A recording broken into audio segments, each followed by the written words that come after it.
Hello and welcome to Enchantment of Eternities, Star Trek The Next Generation, the Season 6 review. This video is part of a series of videos where I cover every single solitary episode of Star Trek The Next Generation, one season at a time.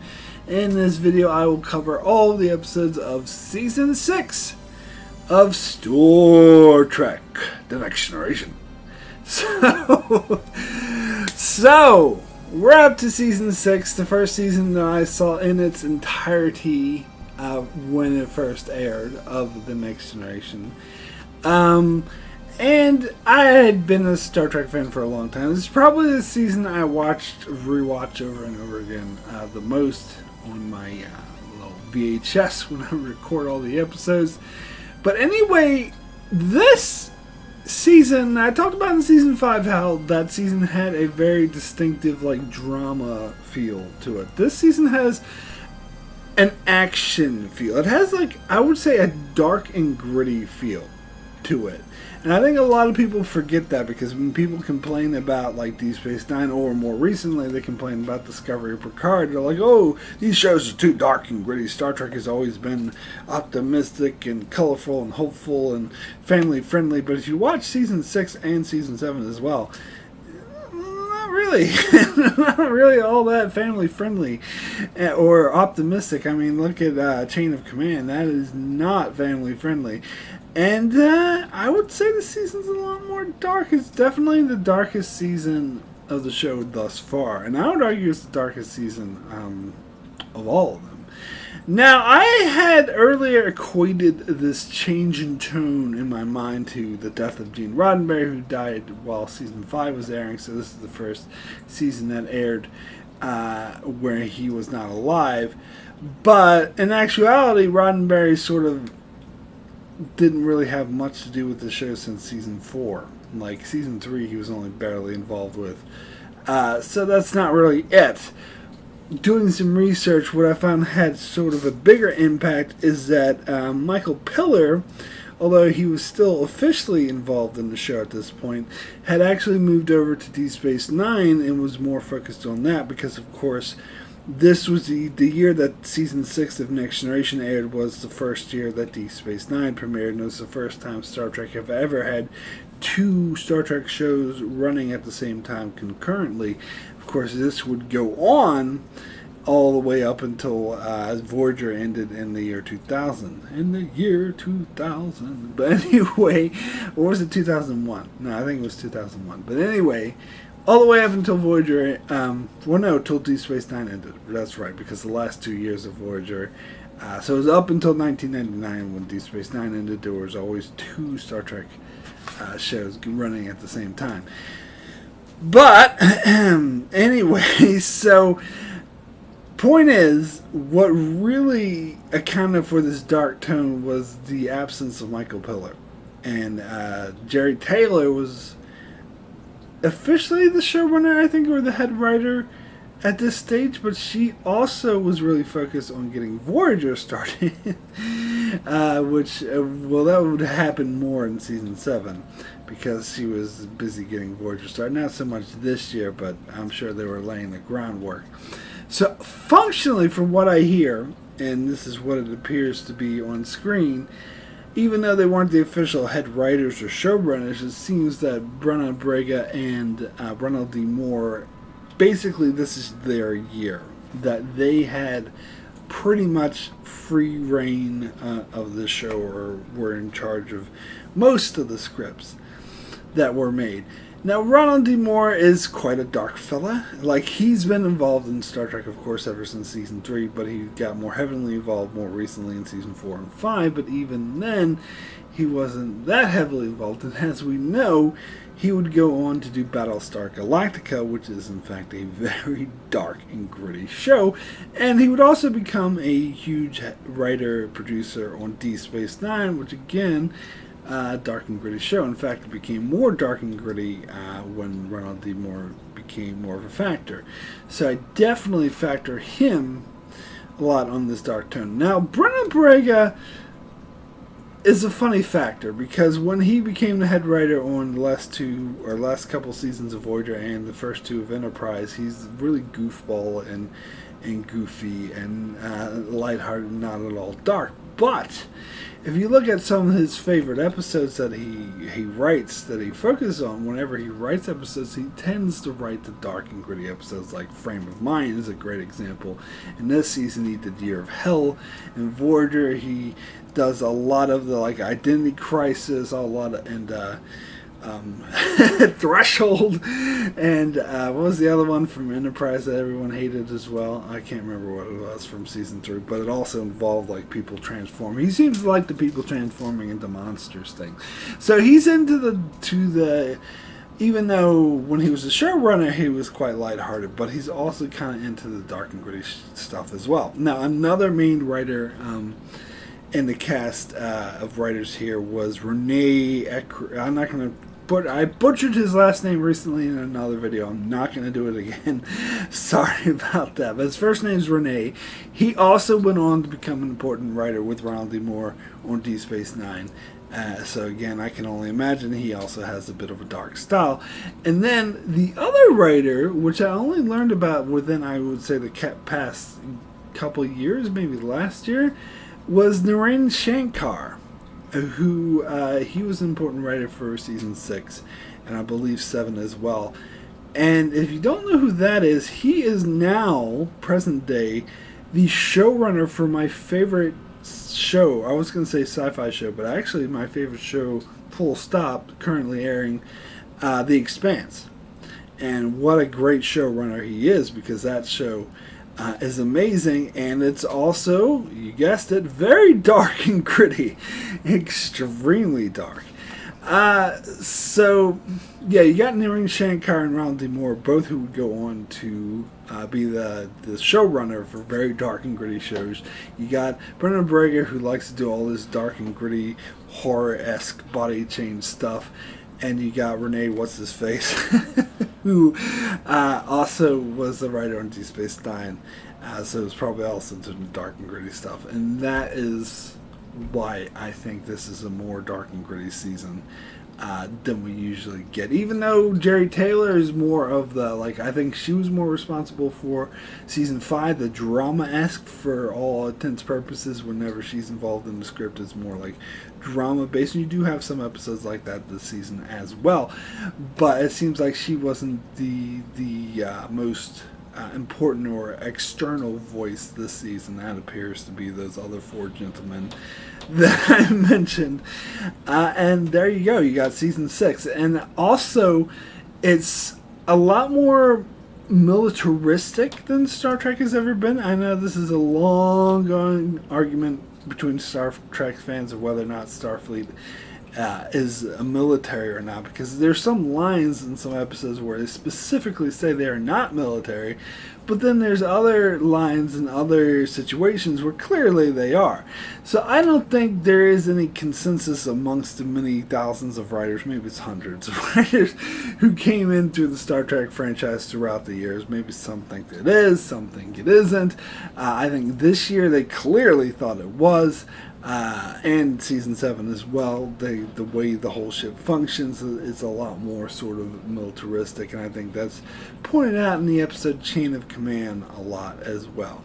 Now, me personally, I don't really have a firm stance on this issue of whether Starfleet's the military or not, because I think clearly it functionally is. And so I'm actually against those who say that it is not the military, but I would say it's not precisely what we know of as the military. That it is, the emphasis is on exploration rather than defense, but however, they are also chartered with defense. I just think, honestly, that this was a poor oversight by the writers, that they actually should have came up with another organization, another military wing of the Federation that was there primarily for defense, for defending the borders, but they mainly didn't do that because they wanted the main heroes on our shows that we're watching to be the ones going out and fighting the wars. So that's, I just think, is the poor like world building. Like they weren't really forward thinking on this issue, and that's why so many people are confused. So I just think it's poor writing, honestly. But clearly this season, the writers were determined to make them the military, which, I'm not the biggest fan of that, but whatever. I think, hey, the episodes are great this year. And so that's the next thing I want to talk about, how season 6 is one of the best seasons of Star Trek. It's funny because I heard recently a lot of various opinions that didn't quite like season 6 that much. I always thought of it as the best. In fact, I do think I've heard that opinion a lot. I'd almost say it's a majority opinion that a lot of people love season 6. I remember Brent Spiner in an interview on the DVD said that his favorite season was season 6, that he loved season 6. Yeah, it definitely has a darker tone and is more suspense and action based than previous seasons. But so I don't know, like rewatching this season, it did stick out as like different from the rest of the seasons more. Like even more so than season 1 and 2, I would say. It stuck out as being a bit like different than what than the other seasons, but nothing wrong with that. So what I said about season 6 though is that the first half of season 6 was not that good. There were some terrible episodes in that, and there were some good ones. But the second half of season 6 was just like I remember, and I'll cover this part when I get to it, but I remember when this first came out and I was first watching it, I remember week to week being blown away, but like, oh my god, this episode's amazing, oh my god, this episode's amazing, oh my god, how they keep coming up with all these amazing episodes, boom, after one, after another, and then towards the end of the season, it didn't get bad, it got more into mediocrity. It was like, okay, we can't keep up these amazing episodes after amazing episodes, so here's a couple of mediocre ones, and then here's another amazing one, and we'll end it on a mediocre one. So, yeah. So that's what I think of season 6. Now, I heard recently someone say they thought season 6 was very hit or miss. Like, half of it was amazing, half of it was terrible. And as I covered already, I think season 5 is more like that. Season 5 was the one that was half and half. To me, season 6 is mostly good, with a few terrible exceptions. But for the majority, I am a huge fan of this season, and I think this is the second best season I officially stated of Next Generation, behind season 3, because for me, I know not everyone agrees. Some people say, oh, this episode was terrible, that episode was terrible, but for me, season 3, as I already covered in my season 3 review, had no bad episodes. None. Like, every episode was at least, there's 2 mediocre episodes and the rest were good to varying degrees. Which is the only season of any Star Trek show that I feel was ever like that. So that's why season 3 is my favorite. But season 6 has more great episodes. Like, I was looking at the list of rating between 1 and 10, and this season is probably the one with the most 10s. Like, this has got, and especially 10 and 9s combined. Like, this has got the most, hard-hitting best episodes. It's just when they weren't that amazing, they were kind of blah. Anyway, let me go ahead and jump into the episodes of season 6.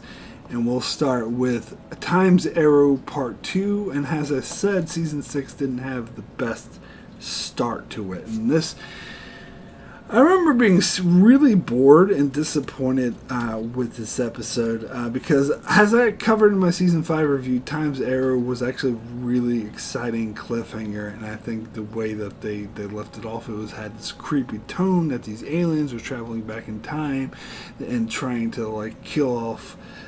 They were sucking the life out of human beings so they could alter the whole timeline, and Data was, they found Data's head.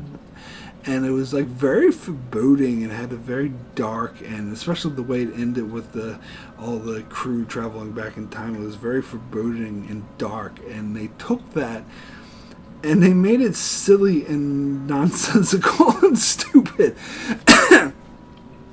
So All right, I don't know where to begin. I guess we'll begin with Samuel Clemens, who was, I know they introduced him in part one, but they focused on more on him in part two, and he was really ridiculous and over the top.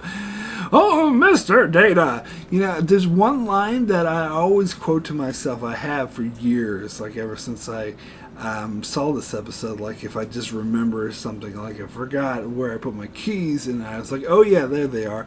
I always quote this line from that Samuel Clemens says in this episode where he goes, oh yes, that's right, now I remember. He said that when he tried to trick Data and into saying that, who's like, oh, what part of Switzerland are you from? And he's like, I'm not Swiss, I am French. And he's like, oh yes, that's right, now I remember, Frenchman.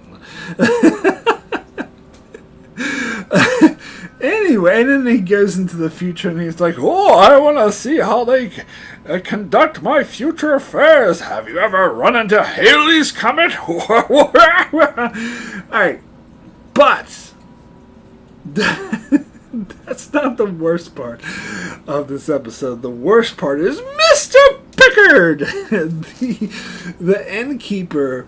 This was a complete waste of time. First of all, you know, I thought it was a very foreboding ending at the end of part one, where you see Picard and the crew go in the past. It's like, oh shit, what's gonna happen? And then this episode, they just jump a couple weeks in the future, which I found very deflating.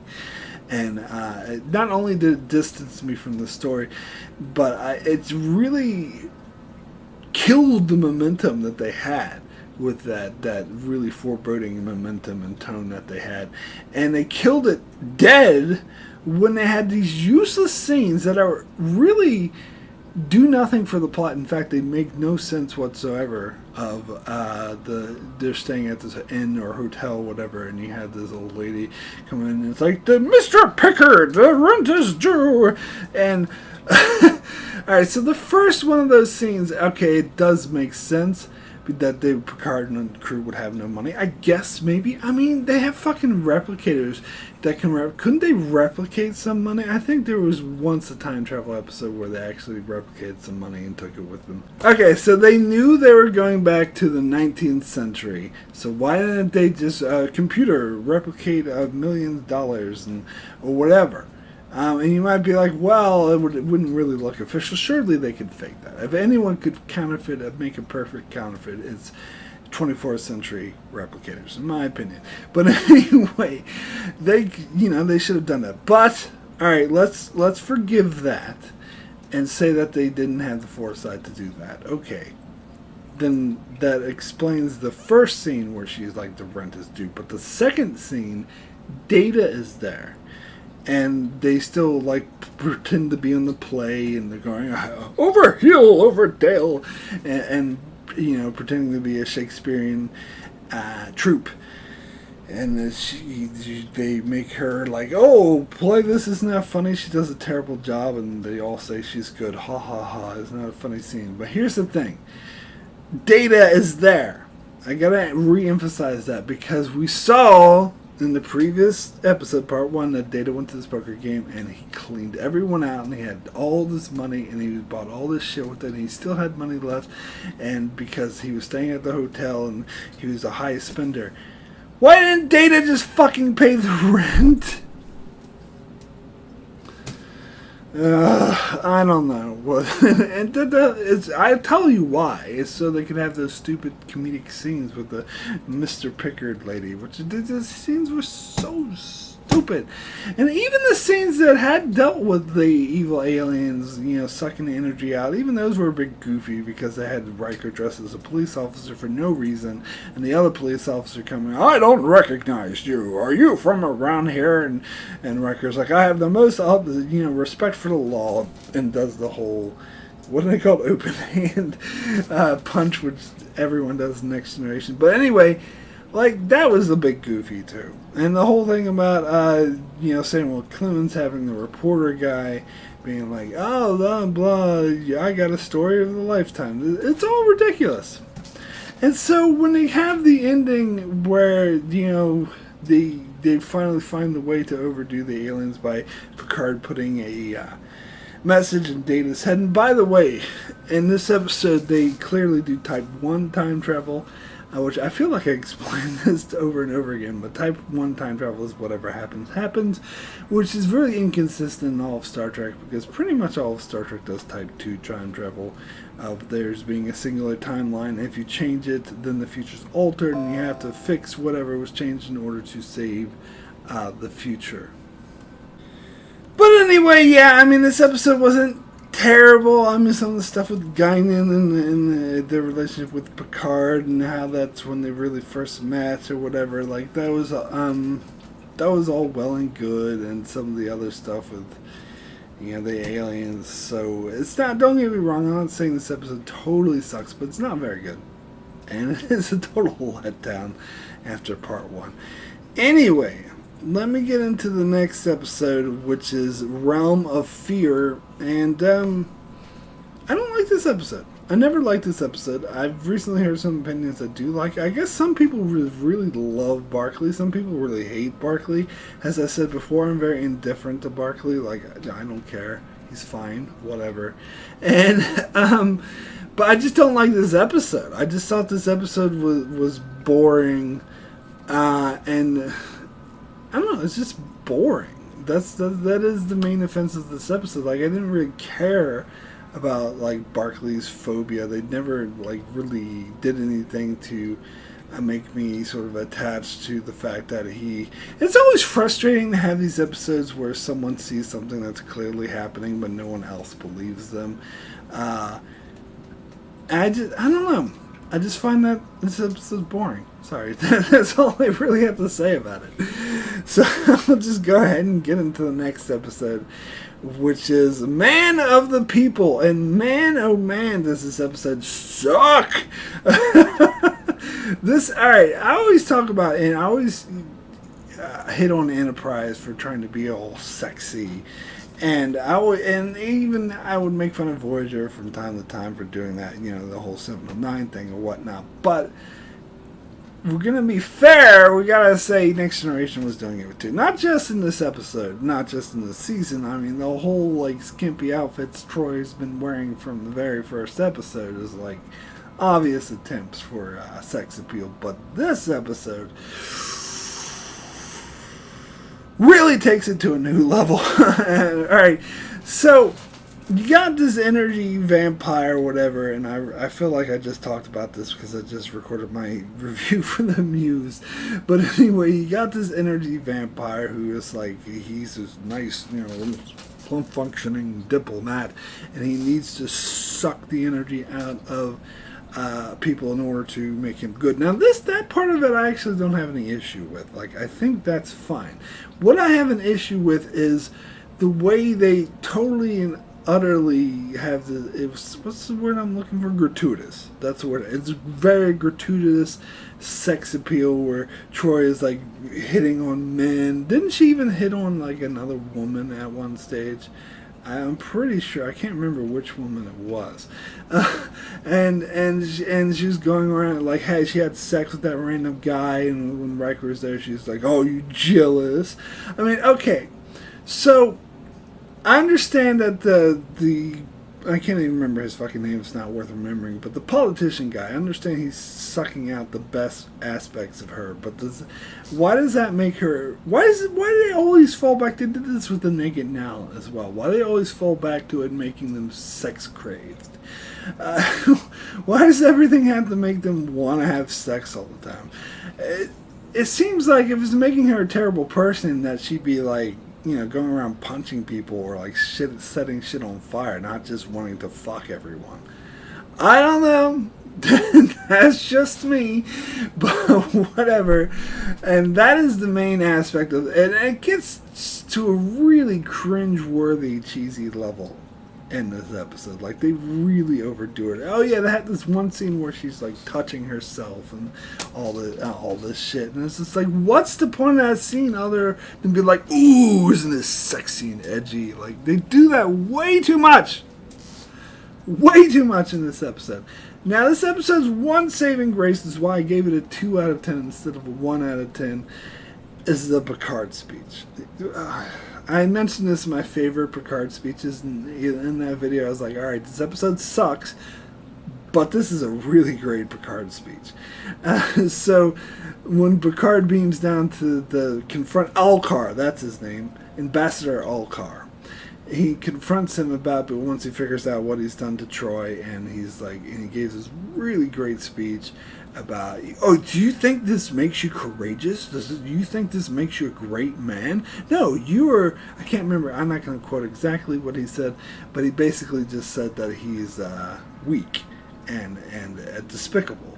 Basically, he didn't use those words. I don't have the direct quote in front of me, but this is essentially what he said. But he said it in an awesome Picard way that only a Picard can. And of course, like, they get the better of them and they force Picard and Worf to leave. Then Picard comes up with a way to like trick the Alcar into like, oh, they kill off Troy but bring her back to life.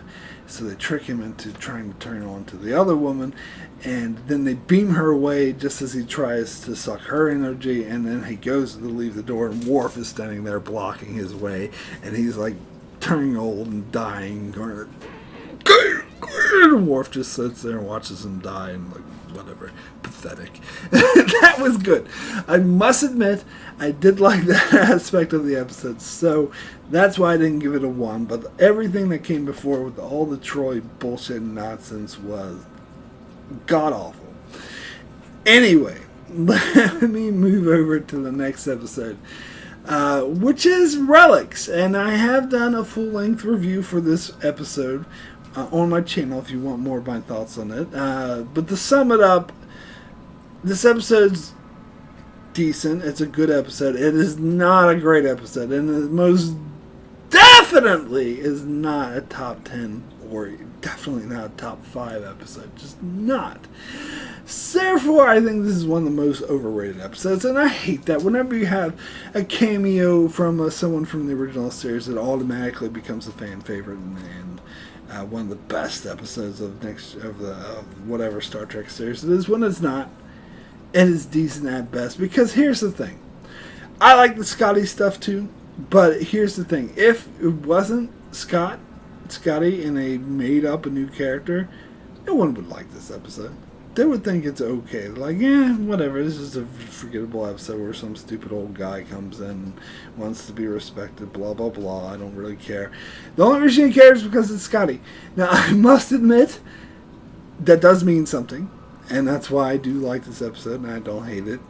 Because it is interesting seeing Scotty interact with the Next Generation crew. I won't deny that, but it doesn't make it a great episode. The storyline with the Dyson Sphere was an interesting storyline that they didn't really do anything with. It was mostly just a standard by-the-numbers thread of the week. And then the fact that LaForge is completely out of character in this episode. He's being a total dickhead to Scotty. Plus, the whole way they constructed the story of Scotty being neglected and nobody caring about him was really contrived. That's actually not how it would go down. I mean, they even showed in Deep Space Nine when fucking Core went on board Deep Space Nine. Everyone was like really interested in him and gathering around listening to his stories. That's more of what it would actually be like if Scotty was on board. He'd be in 10-4, hanging out with a group of people. They'd be sitting around him in a circle being like, tell us some more stories. Oh, that's so awesome, Scotty. Oh, come here, Scotty. But they had to contrive this storyline where he felt neglected, and so they also contrived LaForge to be a total asshole to him, which is totally against his character. And so this whole episode was contrived. Again, not terrible. I still like it. It's good, interesting things. Scotty interact with the people, but it's not a good episode. It's not a great episode. The whole thing is so contrived. Anyway, I love how I talked about this in my review, but I love how at the end of the episode, like, Scotty thinks he's going with LaForge to get drinks, and LaForge is like, I got a better idea. It takes him to a shuttle bay. It's like, here's the shuttlecraft. Now get out of here! I mean, Scotty thinks he's going to hang out at 10-4 and get some drinks, but instead LaForge is just like, alright, get the fuck out of here. Honestly, well, obviously they didn't say it like that. And plus, I also love how when they walk into the shuttle base, Scotty's like, "Oh, you're giving me a shuttlecraft." I just wanted like LaForge to be like, "Wow, that's mighty presumptuous of you. I actually just wanted to show off this new class of shuttlecraft. I thought you'd be interested in it. How presumptuous of you to think we're actually going to fucking give it to you. Jeez." Oh my gosh, my gosh, my gosh. Anyway, let me get into the next episode, which is Schisms. Now, I watched a review for this episode recently where they thought it was awesome. They thought it was a great episode. And I'm like, huh. I did not know anyone had that opinion. I thought most people thought this episode sucked. And I remember way back when in the 90s, TV Guide did this countdown of Star Trek episodes and had this rated somewhat high, but it said it was only because of the Data poem, his poem to Spot. They're like, fuck the rest of the episode. That's why this episode's so great. Which is not how you rank episodes. You don't rank episodes based off of one scene. You just, and especially if you forget what the actual episode's about. Who cares what this alien kidnapping people, whatever. I just want Data's poem. That's not how judging episodes works. But anyway, okay, the Spot poem was cool. I thought I didn't like this episode too because it is kind of like your standard alien abduction, and this was basically Next Generation trying to be like the X-Files, and maybe a little bit like the X-Files, but mainly like some of these movies like Fire in the Sky, and there's one with Christopher Walken called Communion. It was about alien abduction and how horrific it was, and that's basically what this is. Is like the Enterprise crew gets abducted by aliens and has these really twisted experiments done on them. Now, rewatching it, I think, and again, this is like Brennan Braga's his particular style of darkness coming in this episode. I think the way that they portrayed some of these scenes, particularly the holodeck scene where they're piecing it all together from their memory and they're like building off each other. That reminded me a lot of Communion, that has said that alien movie with Christopher Walken. I think they had a scene very similar to that, where the people were building off of each other and remembering more and more. But it was interesting having the holodeck there as a tool where they could actually physically recreate. And I love that the thing, because I think it would have been such an easy cheat for the production team to just create the actual alien table that they showed later in the episode, but I love that they didn't. That they would show what the pieces of what they're describing, like computer, give us a table. They just show what the holodeck would probably assume a table would look like, and all the other things. So it felt like a hodgepodge of normal household objects that you would see, and I love that. I think that's actually a brilliant touch. Because as I said, it could have been a really lazy cheat for the production team to just say, "Oh, let's just recreate." They recreate the alien in the chair precisely, but they don't. And I like the dark and gritty feel of it, and how there's this void that these aliens are using to connect the Enterprise that's going to destroy the Enterprise, and how they plant Riker in there to go in and rescue Ensign Rhaegar. So yeah, I actually found this a very interesting episode. I don't think it's great, as I said, because it is a bit slow, and I didn't really ultimately care that much about these aliens, but it did have a nice sense of foreboding, I will say. However, at the end of the episode, apparently it was supposed to be left as a cliffhanger. I think, now that I rewatched it, I think they did have a line or something about, "Oh, they'll be back again," or something like that. But it's funny because I never saw it that way. When I first saw this episode, and when I saw this episode repeatedly, I never thought, "Oh, when are these aliens going to appear again?" I always just assumed that it was a one-off. So I was never disappointed when we didn't see them again. And frankly, I'm glad we didn't see them again. I really don't think these people are all that interesting. Especially, I don't think they're worthy of a follow-up episode. I'm sorry. But anyway, let me get into the next episode, which is True Q, and I have recently done a review for this on my channel, and I really like this episode. I think this is a really underrated Q episode. I think, I think it doesn't get as much praise as it deserves. I really like this episode. I just think it's a really interesting character study of the girl. To me, this is probably like a blend of Jerry Taylor's like sense of character stories and drama, along with like Brennan Brega's and Ronald D. Moore's dark sense of darkness or whatever. And it's an interesting way to use Q as well, that there's a human. Now it does kind of contradict some earlier things, like it does contradict Deja Q a bit, as I talked about in my review, but that's okay because it's still a really good episode.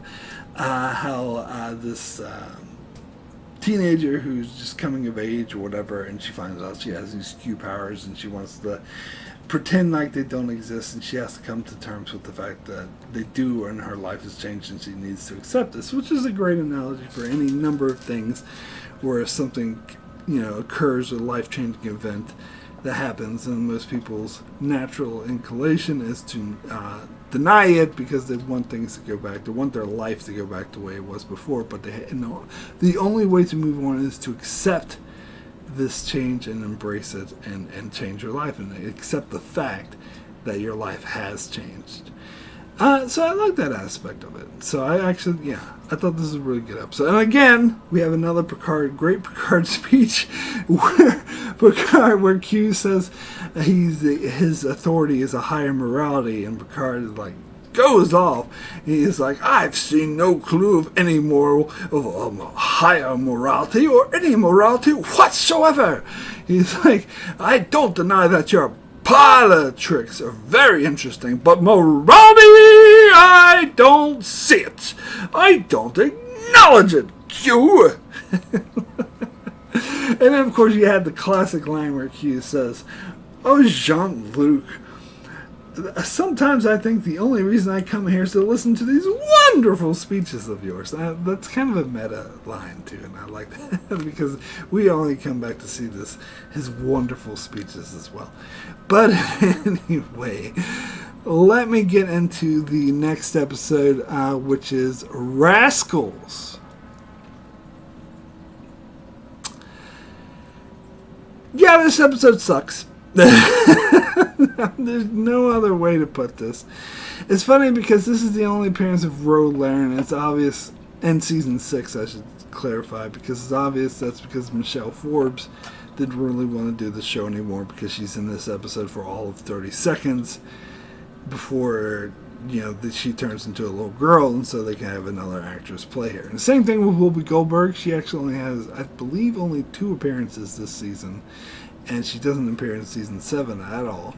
So I think she was just busy with a lot of other things. And she's only in this episode for like a minute. At least they have her come in at the end, where they don't have Michelle Forbes. But I really like the young little girl who played Guinan. I thought she did a really good job. I thought she was very Guinan-like. And I wonder if that character is just a bit easier to play. And the little girl who played Keiko is barely in it, so I don't care. But the other 2 child actors they had were terrible. Particularly, I got to point to the one who played Ro Laren. She was a very bad actor, and I'm sorry. I know it's low-hanging fruit to pick on child actors because, they're children. But still, like, your show, you should do a better job of looking for a child actor. They're obviously more concerned with finding someone who looked like Michelle Forbes, not someone who could, actually act, which she could not. Some of the scenes with her were just unbearable. And, the guy who played Picard wasn't all that great either. Are you here to relieve me of duty? And his accent wasn't the same. I mean, cut me out. Someone from England has got to tell me that that's a different accent to what Patrick Stewart has, right? I mean, it's not the same. It doesn't sound like this should be coming from the same guy. And he's just whiny, and I don't know. Okay, but here's the thing: the crew turning into children is bad enough. And to be fair, maybe there was a way this could have been great. Because there's an episode of the animated series called The Counterclock Incident where the crew turned into kids. And I actually liked that episode. I thought that was one of the better episodes of the animated series. So it's not like they couldn't do the crew turning into kids. But the way they did it was just a bit... I mean, it's just a bit stupid how everyone was like... When Picard was a kid, he was trying to go back to normal, but everyone was like treating him like, all weird. Oh, what was this kid doing? And no, they couldn't seem to wrap their brains around the fact that it is the same Jean-Luc Picard, and they were too distracted by the fact it was a kid. But I haven't addressed. Let's get to the elephant in the room, or the Ferengi in the room, as I should say. The worst thing about this episode by far is the Ferengi, because the Ferengi, there's these Ferengis that have stolen Klingon vessels, and they take over the Enterprise. Let me repeat myself. A group of rogue Ferengi attack the Enterprise, and they take it over. They commandeer the Enterprise. They take command of the Enterprise. They capture the entire crew, and they are nearly steal the ship. Bullshit! Bullshit! Bullshit, bullshit, bullshit! No fucking way can a group of Ferengi, a group of Ferengi take over the Enterprise when the Romulans, Borg, Cardassians, all their scary aliens, they can't take over the Enterprise, but a group of Ferengi can take a... No. That, in fact, to be fair, that aspect of the plot is even less believable than the whole crew turning into kids thing. That's even more ridiculous than a group of adults like magically being transformed by the transporter to the little kids. That was even less believable. Is that a group of Ferengi would take over the Enterprise. And they're idiots, too, because Riker very outmaneuvers them by being like, oh, this is the Ranch group. Oh, no, touch that. You almost destroyed the whole Ranch group. And he's making up bullshit. It's supposed to be funny. Ha, ha, ha. But you're just re-emphasizing the fact that these Ferengis are idiots! And how incompetent, how stupid does that make Riker and the Enterprise crew for allowing themselves to be taken over by these morons? And how ill-equipped is the Enterprise with, backups and precautions to prevent something like this happening? Bullshit. Bullshit. Bullshit. No. Sorry. Now, again, this episode doesn't quite get a 1 because I actually found that scene pretty funny where Picard demands to see his father, and it's actually Riker. And he's like, Dad! And he's like, thanks, number one. And the Ferengi looking at him was like, he's my number one dad. And they give that like fake hug. And then he smile. Again, but again, that illustrates just how stupid the Ferengi are, and yet they took over the Enterprise. But anyway, let me get into the next episode, which is Fistful of Datas. Now, apparently some people really like this episode. They throw that unfortunate word that most people throw around to try to defend an episode that sucks. And that word is, of course, fun. Whenever there's an episode that really sucks and I point out how much it sucks, people defend it. They always use the word fun. This is a fun episode. It didn't suck. Well, here's the thing. it did suck. Well, to be fair, I think at one point in time I had this in my top 5 worst episodes of Next Generation, and I don't think it's anywhere near that anymore. I don't think it's quite that bad. Once I gave it a chance and tried to judge it on its merits, I do like the concept of Worf playing a sheriff in the Old West and how he uses to relate with his son.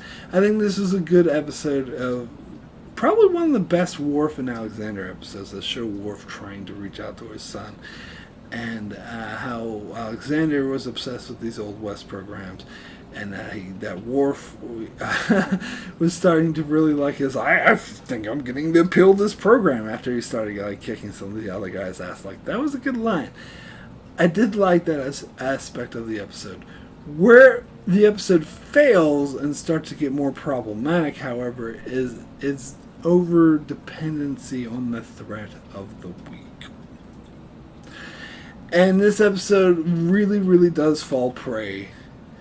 And it becomes just another standard cliche stereotype husk of an episode by doing the whole trapped in the holodeck cliche. I mean, at this point in time, okay, the big goodbye, that gets a bit of a pass because it's the first time they ever done it, but at this stage, this was a tired old trope where the holodeck safeties just conveniently turn off and the people are in danger.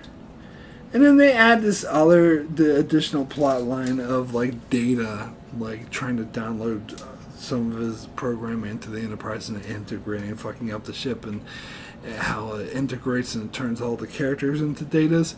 That was really stupid as well. That's just a poor excuse so they could have Brent Spiner play all the villains and different characters. And then I've heard some people say that, ooh, Spiner does such a good job. I don't care because it's stupid. And the whole concept, and also to raise the stakes, ooh, this villain has the speed and accuracy of the android. And here's another thing that really, really, really bugs me about this episode. It actually makes it worse than some of these other traps in the holodeck episodes, is the fact that no one else aboard the ship is aware of the fact that Worf and Troy are trapped in the holodeck, and Alexander, they don't even know. They're blissfully ignorant. In fact, they never address this into the whole episode. They never addressed the fact everyone on the ship was just dumb and ignorant and oblivious to the fact that 3 of their friends' lives were in danger. Why wouldn't they know? Wouldn't someone figure this out? I mean, if the holodeck safeties can shut off and kill people, but the rest of the crew just not know, how shitty are the holodeck safeties? How shitty is their programming? How shitty? Why would the safeties turn off in the first place? Why would it's just the threat of the week ruins this episode. It completely ruins this episode. And I will admit, the one thing I will admit, that this actually could have been a decent episode. This could have been a good episode if they would have just torpedoed the threat of the week. It's just the producers, the studio, whoever, are always so insistent that there has to be a threat. There needs to be a threat. And if they just didn't have one, and they made this about Alexander bonding with Worf, and Worf finding fun in this program, maybe Troy could join in too, sure, when they're shore leave, that would have been okay.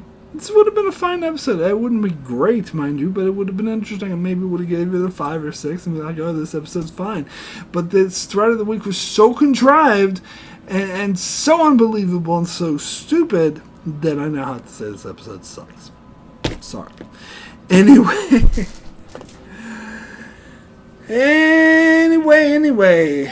Let me get into the next episode, which is the quality of life. And I think this episode's a really underrated episode. I actually really like this episode. I think I once put this in my top 10.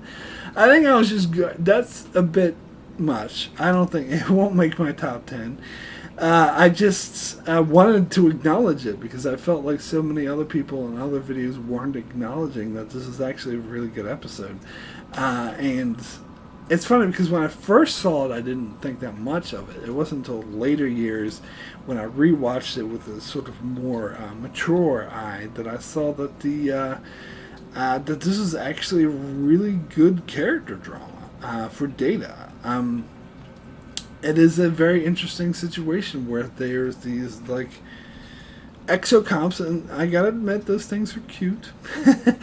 And they're beep beep. But anyway, that he finds out that they're an accidental life form. Like they weren't intended to be a life form like he was, but nonetheless they were pretty much conscious and self-aware, and how he had to fight for them to the point of even risking Geordi and Picard's life.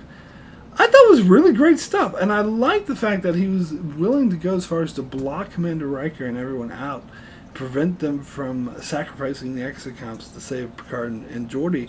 And I like that Riker didn't immediately go towards Red Alert or towards battle stations. He didn't like, Data, you're fired, or fuck you, Data, you're under arrest, or whatever. He immediately tried to reason with Data, and he was able to. And I like that. I thought that was a great character story, and I really liked the character of the female engineer. I don't remember her name, but I thought she would have been a really good match for Geordi. I actually think it's a shame that they didn't. She was a really well developed character in her ambitions and how sort of quick to jump to emotions that she was. She was one of the more better developed guest stars of the week that Next Gen has had, and I think she had great chemistry with Geordi. And in fact, when I compare her to the women they actually did put with Geordi, I think she would have been a much better fit. And poor Geordi, he never really gets any tail anyway. But yeah, so yeah, I actually really like this episode. Alright, so now we get up to Chain of Command, parts 1 and 2. I will cover parts 1 and 2 in one go, because these are both amazing episodes. I have done a full-length review for this two-parter before. Yeah, this is really, as I said, this is really Next Generation. It's a different side of Next Generation. It's a hell of a lot darker. We got two plots going on. We got the one with Picard and Beverly and Worf going to the Cardassian planet, and Picard getting captured by the Cardassians because it was a trap. It's a trap! And Picard gets tortured by Gol Madrid. I suppose that Gol Barcelona wasn't available. Oh, sorry, that was terrible. Anyway, I know you're going to tell me they're pronounced differently, but I don't care. But anyway, so we also got the plot of Captain Jellicoe coming aboard the Enterprise to shape things up. And I like both plots. I think they both really work. Now, again, Jellicoe's the more militaristic captain. The way that he runs things is probably not how Starfleet was portrayed or envisioned during the first 2 seasons, or even the first 3 or 4 seasons. And this is what I mean. Part of the reason of season 6 becoming a lot more militarized. And again, nothing wrong with that. That's the way things go. And it is really interesting seeing what the Enterprise would be like when it's commanded by a different captain with a different style. And I like the theme of, like, how Riker and Jellicoe clashed because they both have different styles. And they're not really used to it.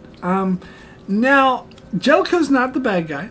And Ronnie Cox, who plays him, will, in a lot of interviews, saying that he sided with Jellicoe and thinks that Jellicoe is in the right. In fact, he said that he was humble. He liked the fact that Jellicoe was the one that made Deanna Troi wear an actual uniform. Now, I talked earlier about how they always, since the very first season, sexed her up by making her wear these revealing outfits, but finally Jellicoe comes around and puts an end to it. No.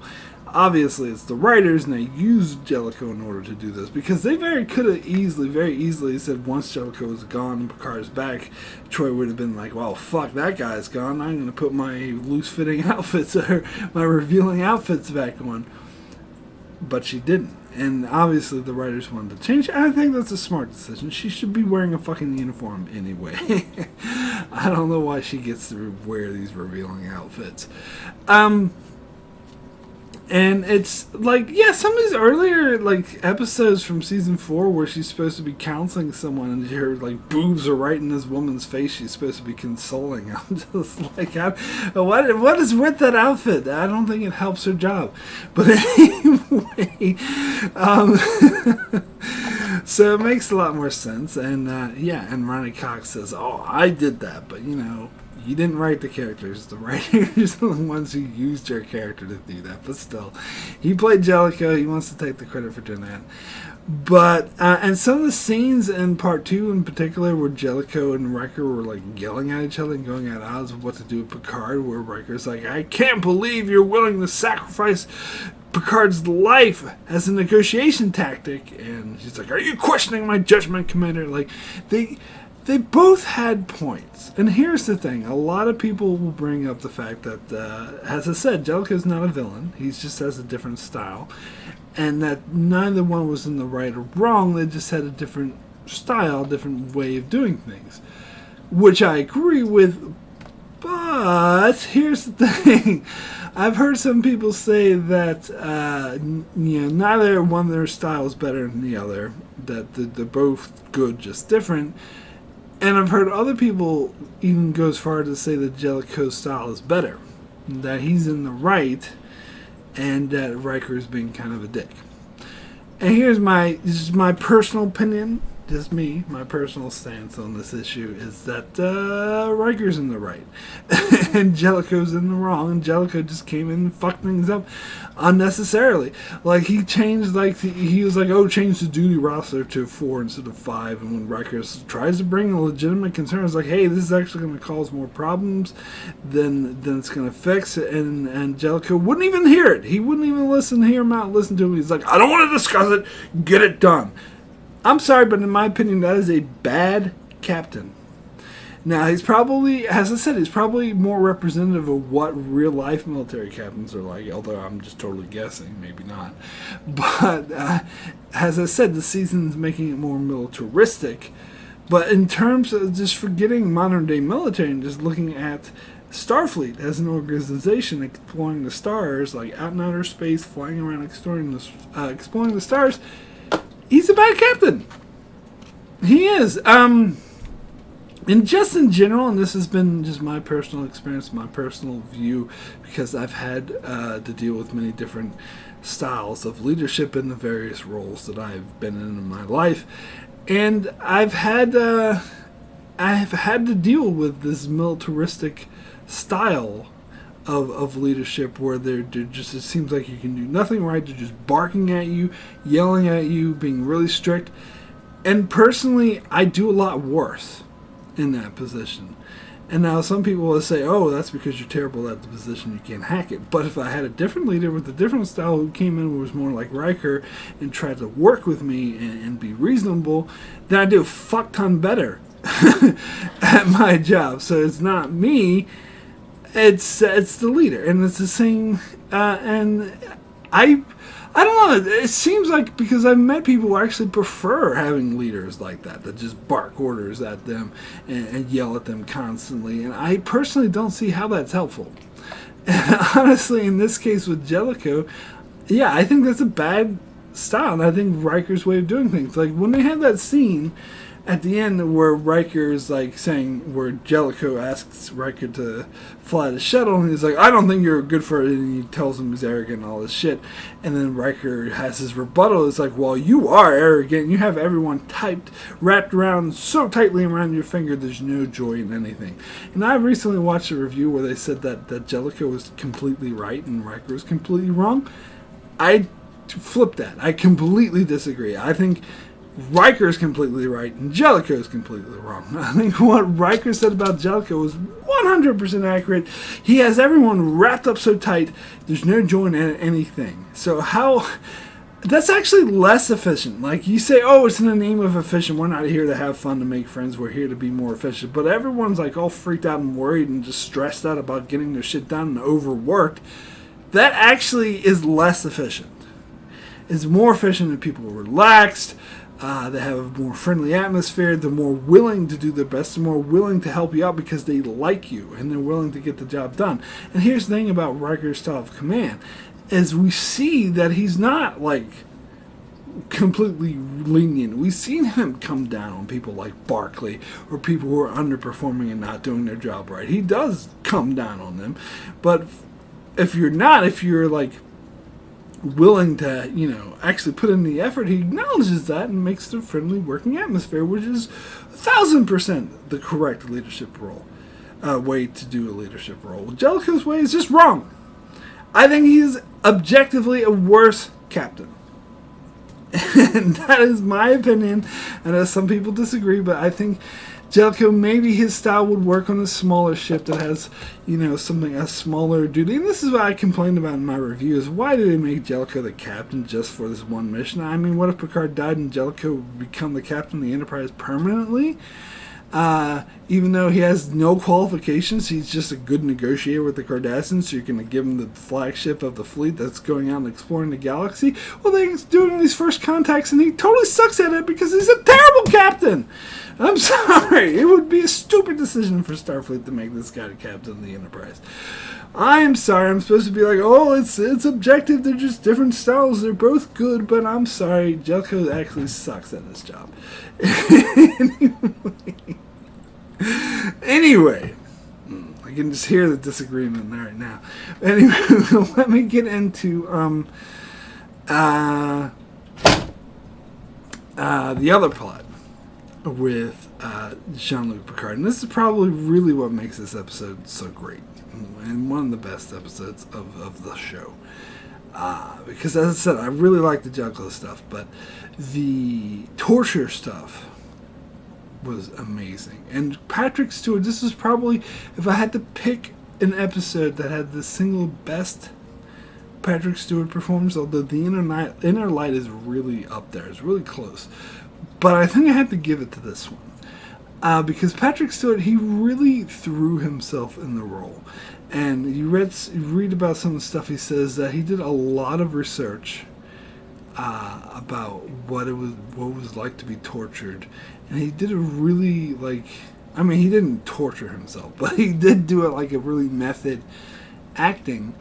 And the reason why is because this is a very important issue to Patrick Stewart. When he heard that Next Generation was tackling this important issue, he wanted to make sure that it was done justice.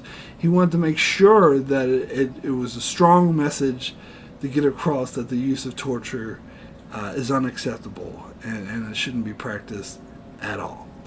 And he really threw himself in the role. And god damn, this is smartly written dialogue too. You also have his name is escaping me, but the dude, he played like an ambassador in Star Trek V, and he was the Klingon chancellor in Star Trek VI. David Warner, that's his name. It's funny because I remember hearing about David Warner. He said that he was given the role at the last minute. He had no idea who the Cardassians were. In fact, for the first episode, he was reading the lines off of cue cards because he had just been given the role at such short notice, and he had no idea what Cardassians were like. And he still nailed this role.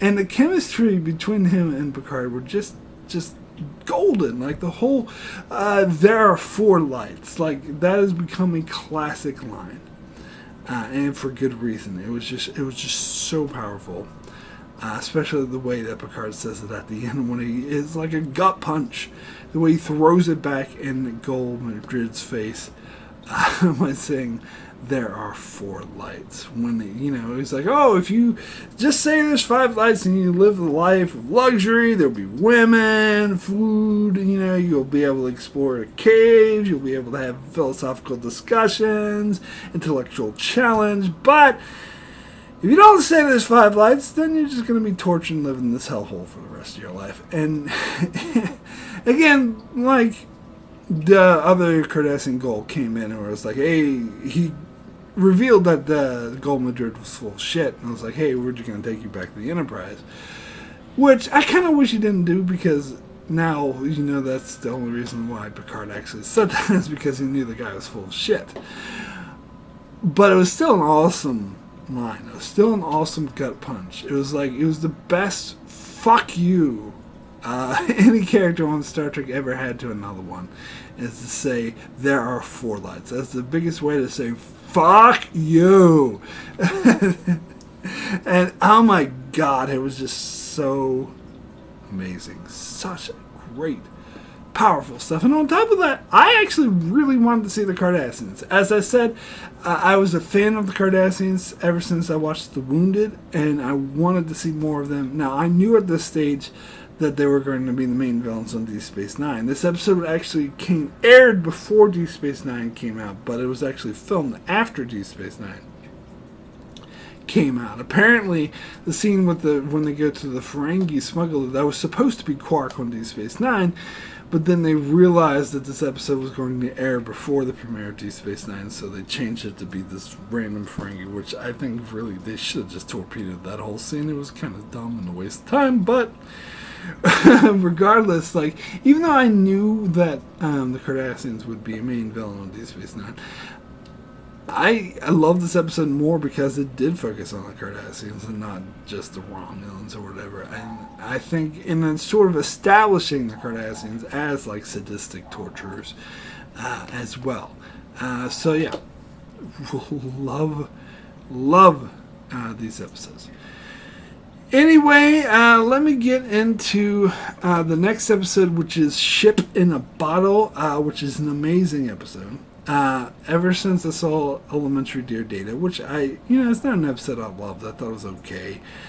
But it ended in kind of a cliffhanger, and I thought this was going to be another one-off that they never followed up on. So when I saw the preview for this episode, I was like, holy shit! They're following up on it. They're bringing Moriarty back. That's amazing.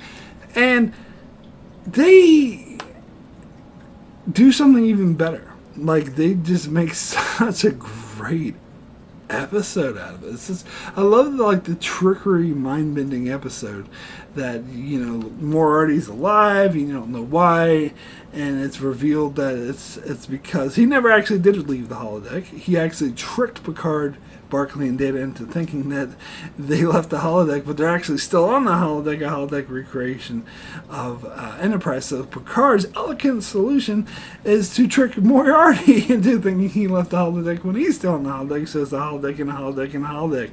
See, this is pre-Inception, I remind you. And I just think that's brilliant.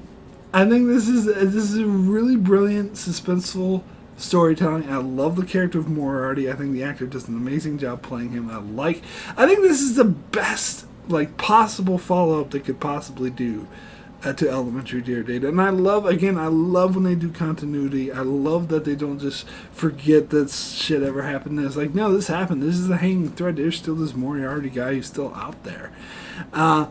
And I always wanted to do my own sort of fan fiction follow-up to this, where Moriarty realizes that he's actually been fooled, and he finds some way to break out and wreak havoc on the Enterprise and get his revenge on Picard for fooling him. I thought that would have been cool, but that's just me. But yeah, this is a really great episode. So basically it starts with Chain of Command, where we just get boom, boom, boom, hit Chain of Command. We get hit with this. However, next episode is Aquiel, which most people will tell you sucks. I actually like this episode. When this episode first aired, I loved it. It was ooh, another amazing episode, Chain of Command, Ship in the Bottle, and then Aquiel, all these amazing episodes. As I got older and more mature, I did start to think a bit less of it. But I still like it. I still think this is a decent episode. I know most people hate it. Honestly, maybe because I saw this when I was 12 years old. I had no idea that the dog did it. I was actually surprised. It's funny because when I go back and watch it again, it's obvious.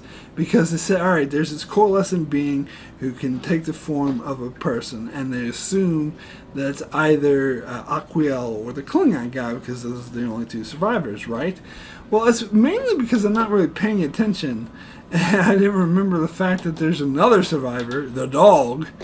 And watching it on the rewatch, I do kind of think, well, the characters involved, like Jordy, they should have considered the dog as an option. Like, why didn't they consider the dog?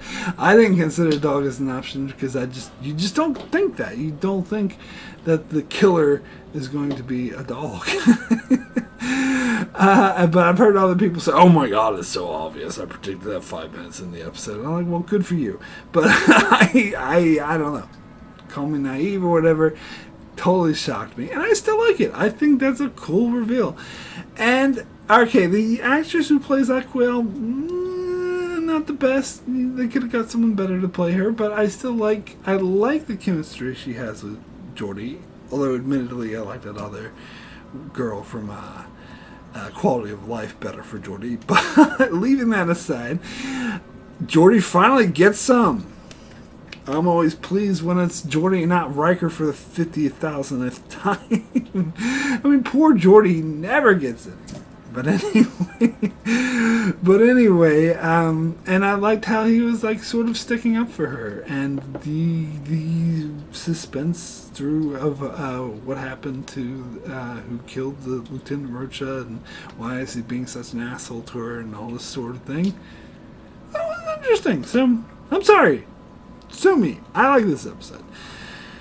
Anyway, let me get into the next episode, which is Face of the Enemy. Now, I always liked this episode.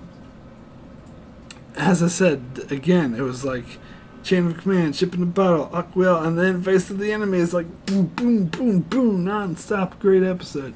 Although, again, when I first saw this, I relaxed my opinion of Aquelle since then, but still. But anyway, on this rewatch of watching Face of the Enemy, I like it even more. I do think I was really blown away by this episode when, because on this rewatch I try to analyze it and think about it and how the episode works. And this is a really, really well constructed episode. Really well written, and it's a masterclass in suspense.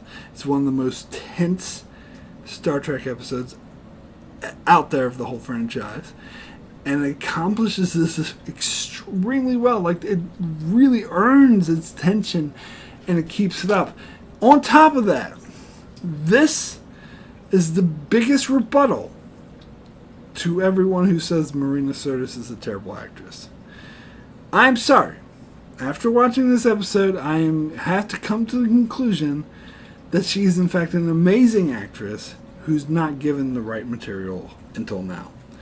That the writers were just shortchanging Troy or miswriting her, and they're the reason why Troy sucked up until this point. It wasn't Marina Sirtis' fault, it was the writer's fault. I'm convinced of that after seeing this episode. She's amazing! Amazing in this episode. When I did my top 10 best actors videos, and I had a worst list of worst actors, and so many people disagreed. Oh, blah, blah, blah. I hear all this bullshit. People disagree with me, but that's fine. They have their opinions. But so many people nominated Marina Sirtis. Oh, you should have had Marina Sirtis in there. She's one of the worst actors. Why wasn't Marina Sirtis in there? She's one of the worst actors. And this episode is my rebuttal to you. I don't even have to say anything. Just watch this episode. And if you don't see what an amazing actress she is after watching this episode, then, you just don't recognize good acting. So that's not on me. Sorry, but she was so good. She was so good in this episode. God damn, like those scenes with her and Nivek when she's on the Romulan ship. Like that one scene in particular when she tells Nivek to, after listening to everything she says, I love how the really the dynamic and the flow of their relationship is just perfection. Like, and it's how at the start of the episode Nivek tells her what's going on, and she's all confused because she wakes up as a Romulan. It's like, what the fuck is going on? And he's like, just lays it out there really fast, and she's like confused, and he's like, just shut up and listen to me, do what I say, follow my lead, blah blah blah blah. And it's going through out like this through most of the episode until finally she gets more comfortable in her role. And then we get to the part where she sees the Enterprise and she's like, okay, we got to make contact with the Enterprise. This is the perfect opportunity to just give the ambassadors to them. And Nivek is like, no, fuck you. I'm not going to do it. I'm not going to do it. And I love her response. It was so golden. It was so within her character. It was greatly acted, and it really ramped up the tension. It was just a golden scene. It was perfection. The way she was like just yelled at him. She's like, no, you listen to me. I've been doing whatever the fuck you want to do this whole time. This time you're going to do what I want to do, or I'm going to fucking tell the commander that you're a traitor and I will have you executed. And to see the look on his face where he's just like, oh, like that was such good shit. It was such an amazing scene. Such a great scene. Oh, God. Now, now the stuff with I really like about the subtle aspects of these scenes with Troy, and you really see her fit into her role as the Major Racal of the Tal Shiar as well, because you can tell at first she's really uncomfortable, uncertain.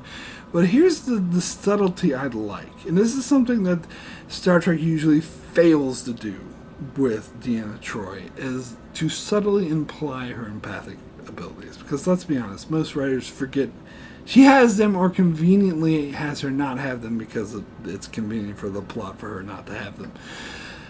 But here I really see that there was a conscious decision too, because you can really see that her empathic abilities are really helping her sell Major Racal. And they mention this one line of dialogue where she tells Nivek that they're terrified of me. Just to remind you that she can, she can't read their minds exactly, but she can feel their emotions. Like she's empathic. She can sense what they're feeling.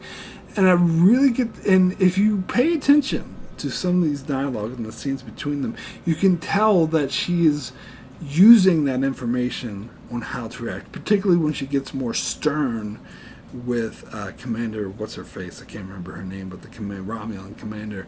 Like, you can tell that she senses the fear from her, and that's why she's being more stern, because she's sort of reacting to that fear. And it's just, again, that's why Marina Sirtis is such an amazing actor. I mean, this whole way it was portrayed was just so damn good. This is an amazing episode. I love this episode even more after the rewatch. Anyway, let me get into the next. Oh, God damn it. See, this is what I mean. Alright. Chain of Command. Ship in the Bottle. Aquil. Face of the enemy. And now Tapestry. This is an amazing episode. I did a full-length review for this episode as well. This again really blew me away. Like season 6, this is like continuing to blow my socks off. Like, okay, so in this episode, Picard dies and goes to the afterlife, and Q's there, and I think this is the best use of Q up to this point in Next Generation. I talked about before in Deja Q how that was a much better use of Q than before, because they were making him more comedic and less menacing. But here, they sort of softened the comedy. Like, he was no longer just a comedic act, but they added more of he had more sympathy for Picard. Like, they played him a bit less like the straight out adversary, more of like this,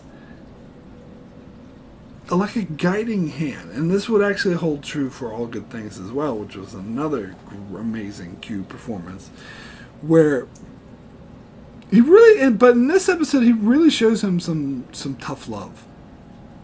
Because he sort of at the start he taunts him about regrets, and I think he knows full well what he regrets, and he shows the thing about his artificial heart. And basically the whole episode is him teaching Picard that things happen for a reason, and that what he thought of as something as he was an idiot in his youth, and something he fully regretted, and that's something a lot of people can relate to. A lot of people have done stupid shit in their youth when they're younger, stuff that they really regret. But in most cases, they are learning experiences, and you don't become the person you are without making mistakes, which is personally why I'm against parents who are very, very strict and restrictive for the teenagers, because you can't stop them from doing stupid things. And in fact, they need to learn, as long as they don't get themselves killed, mind you, or paralyzed or something like that. But they need to learn from their mistakes, or arrested during prison. But barring those things, if it's nothing that serious, then they need to make their mistakes. And this really shows that how, especially looking at it as an older person, looking at your life as younger, oh, I was such a naive idiot. If only I knew then what I know now. But the only reason you know now what you know then, what you didn't know then, is because of the mistakes you made. Like, because of the learning curve, the experience. And I thought, like, again, this was like something I'd never seen in Star Trek before. It really blew my socks off how they, Picard went and changed the past, and then he found himself in this alternate reality where he was in a dreary job, and it was a totally different reality.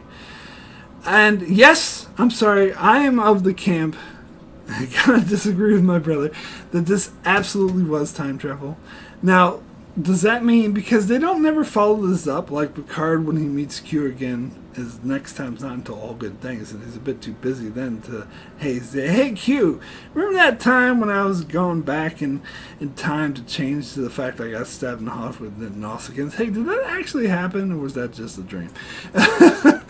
Obviously, there was no follow-up on that, but I really have the strong proponent that this did happen, because I take Q at his word that, and plus I think this really is Q. I think this is way too specific just to be a dream, and too intricate. And plus, like, I do think this revelation that Picard has, that his youth, he was naive in his youth for a reason, and made him the man he is. I strongly believe that is an outside source. That's not something he already knew and just realized in some dream. I do think that Q had to intercede to make him realize this. And I think that makes the story much better, by the way. And plus, but the main thing is that Q says, trust me, take my word for it, whether you believe me or not, this is actually real. And I do take his word for it, because actually Q never lies. And that's the thing, because episodes like Cupid, and especially Deja Q, and I talked about this in Deja Q because it annoyed the fuck out of me. Everyone acts like, oh, Q's lying, he's just throwing us off, he's such a liar. But he actually never lies. He fucks with people, he messes with people, but whenever he says something is the case, it's hey, we're in the Delta Quadrant, and there's a Borg, and they're dangerous, or hey, there's these revolutionary pig thingies that are trying to kill you, or hey, you're in Sherwood Forest, and you have to, whenever he says this, it's the case. Like, and he doesn't lie. And so when he says that this is really happening, you're really in the past, and you can change your future, then I take him at his word. That's just me. But if, say for example, if Picard ever met with Marta Potato, or I can't say her last name, but Marta, and be like, hey, well, we're young and at that station, Earhart Station, before I got stabbed in the heart by Nausicaans, did we sleep together? I'm sure she would say no. Because I think, even though I do believe that he actually was time travel and traveled in the past, I think once Q corrected everything, he basically made things go back to the way they were. Now, you could say, oh, well, then it was a dream. But no, because I think Picard actually really was there in the past. It wasn't like a Q created fantasy like Cupid, like Sherwood Forest, whatever. I think he generally was there. But I think Q just made everything go back to the way it was after, Picard experienced, because the whole point was for Picard to experience life differently. And I do think Q has the power to alter the timeline like that and take it right. He even says this in this episode. He's like, oh, you mortals are such clingy things. Well, life is, I can just take it away and give it right back to you. And I think he can do the same thing with timelines. But that's just me. And by the way, that Marta character was name dropped in Picard, which I really enjoyed. I mentioned that in my Picard review.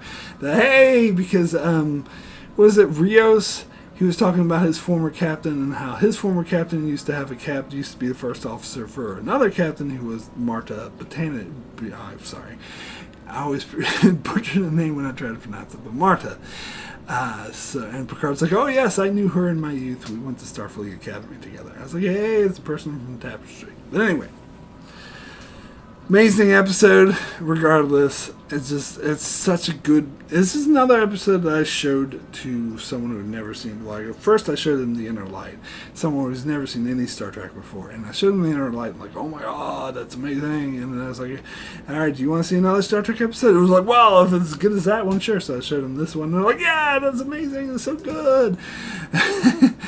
They didn't go on to like Star Trek though, but because most of the episodes they weren't on board with. But these two, they're like, yeah, because this is a really relatable episode about regrets, and I think it's very poignant and very powerful. Anyway, let me get into the next episode, which, all right, we finally break the winning streak. I know a lot of people disagree. It is a winning streak because of Aquiel, but leaving that aside, we break it because we got Birthright parts 1 and 2. And for this one, usually when I would do two-parters, I do like Chain of Command. I do it all at once.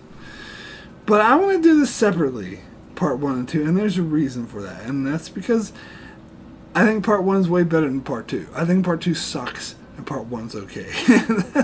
So part 1, this is the Deep Space Nine cameo. It was supposed to be Dax, but her schedule interfered with it. And apparently Terry Farrell was very upset about it because she wanted to be on Next Generation. But instead they had Bashir, and this is like first season Bashir, so he's nothing like the Bashir we come to know and love later on. But it's still very interesting seeing Bashir interact with Data and Geordi on the Enterprise. And of course, Enterprise, we see some of the crew members on Deep Space Nine, like Geordi and Worf and Picard and Beverly, but they can't have them interact with anyone because of the money. They can only have one guest star, which is a shame because where's Quark? Why don't they show Quark, or why don't they show Odo? Like that time when Worf took that Uridian and threatened to throw him over the rails. I'm like, hey, where's Odo? Odo should be coming out here and stopping them. It's like now they can't afford to pay for Odo, which is a shame. It should have been like, stop that. But hey, Morn is in this episode. At least they have Morn because he's technically an extra. I did not remember that Morn was in this episode. When I rewatched it, I was like, hey, it's Morn. And so, I've done a trivia question before. I was like, what 3 characters appeared in all 3 series, Next Generation, Deep Space Nine, and Voyager? And I said it was Quark, and it was Q. I believe those are the only 2 I mentioned. Because Riker doesn't count, because Thomas and William are different, and it was only Thomas who was in Deep Space Nine. Thomas wasn't in Voyager. William was in Voyager. So anyway, it's Quark and Q. But, Gol Evek, that was the 3rd one. Gol Evek, who doesn't appear until season 7 of Next Gen, but he was also in the very first episode of Voyager, and he was in Deep Space Nine.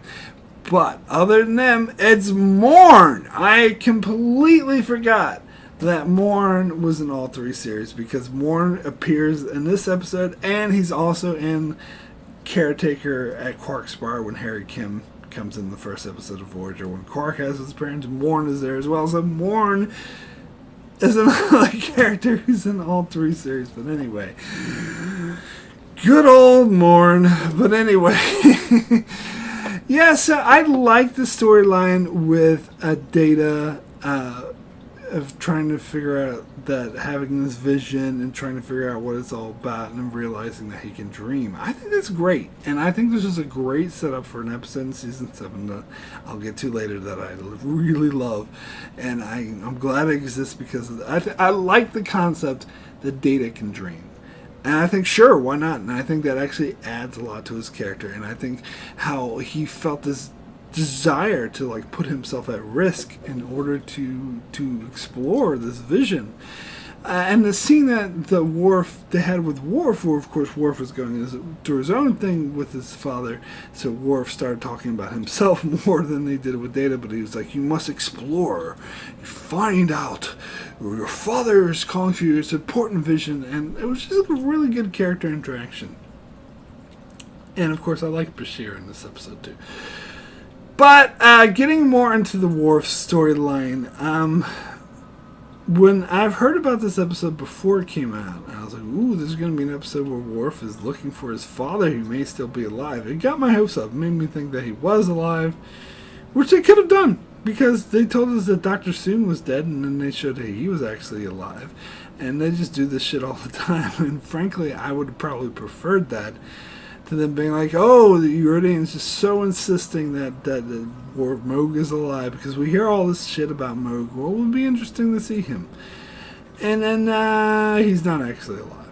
It's just other survivors of Kittimer. I don't give a fuck about other survivors of Kittimer. I'm sorry, I just don't. So anyway, that being said, let's get into part 2, because part 1, as I said, I actually liked this episode. I thought it was a decent episode. Not great, but it was a decent episode.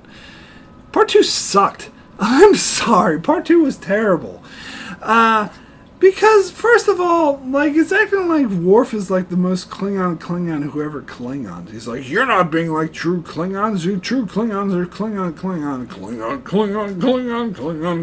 Oh, shut up. You're raised on Earth, and you work in Starfleet. The fuck are you talking about, man?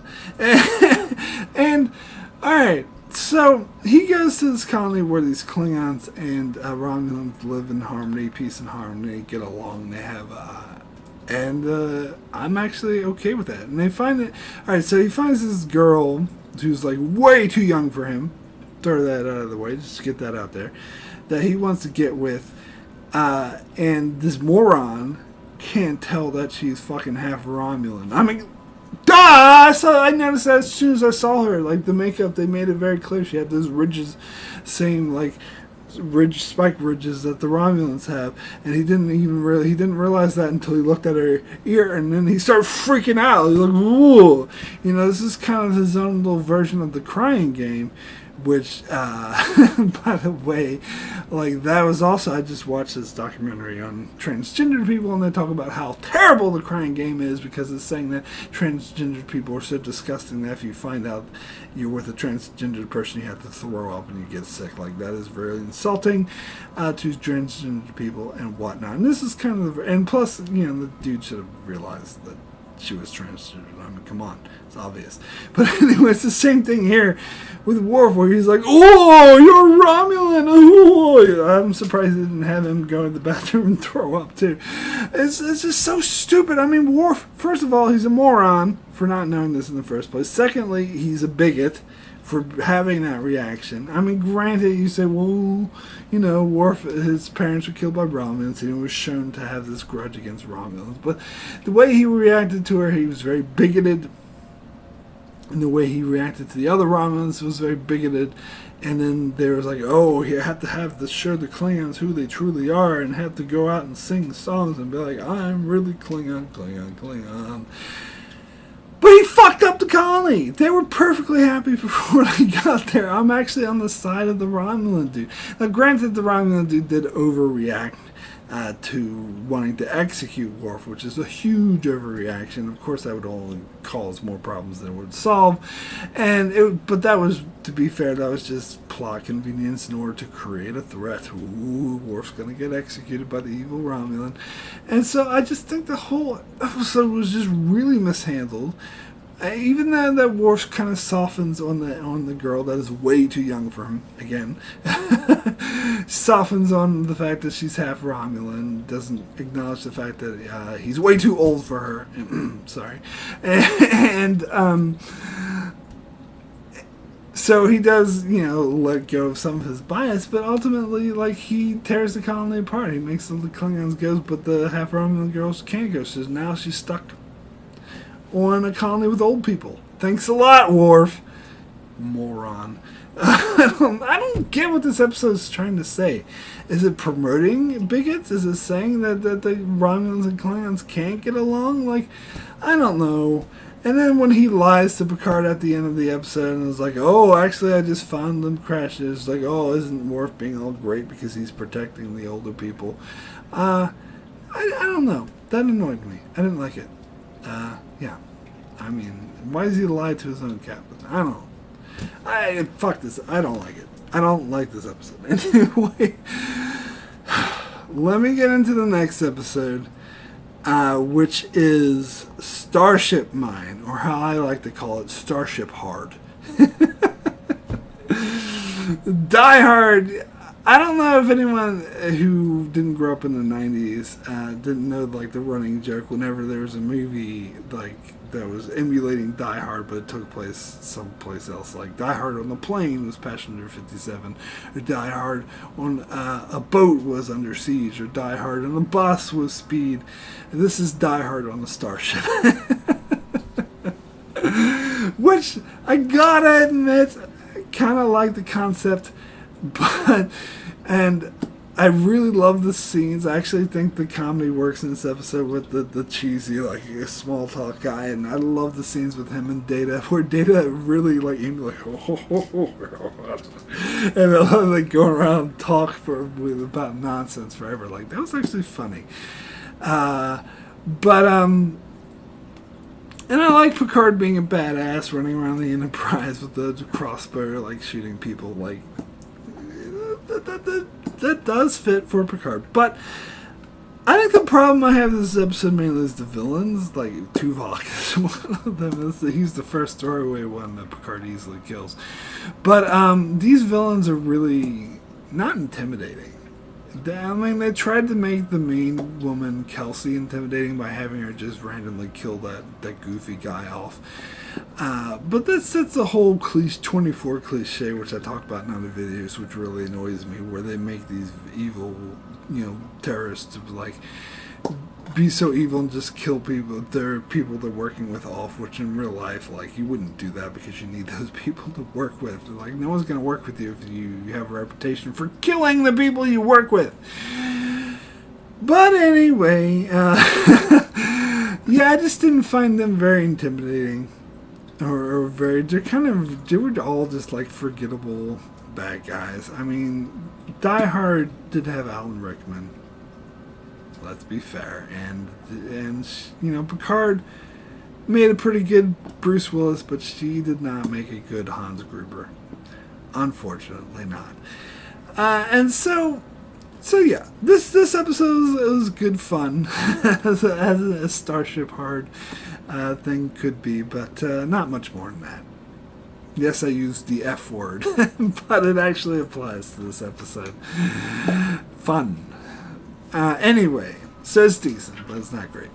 Anyway, let me get into the next episode, which is Lessons. Now, when this episode first came out, I hated it. I thought it was the most boring thing ever. Now, it wasn't until very recently. In fact, I haven't really watched this episode that much because I don't think much of it, so I tend to avoid it. But when I first watched this episode, I didn't like The Inner Light, or I wasn't that familiar with The Inner Light. But now The Inner Light, I think, is one of the best episodes ever.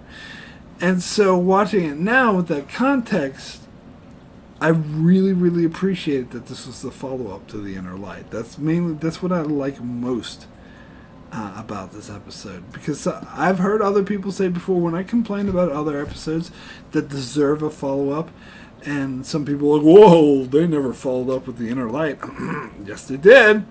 This episode here, now granted it's just one episode and not like the whole entire series like it should have been, but at least they did one episode, unlike the whole Geordie LaForge getting traumatized by being brainwashed by the Romulans, was got zero follow-up, and the whole, don't even get me started about whole O'Brien being traumatized by having these prison sentences implanted in his brain.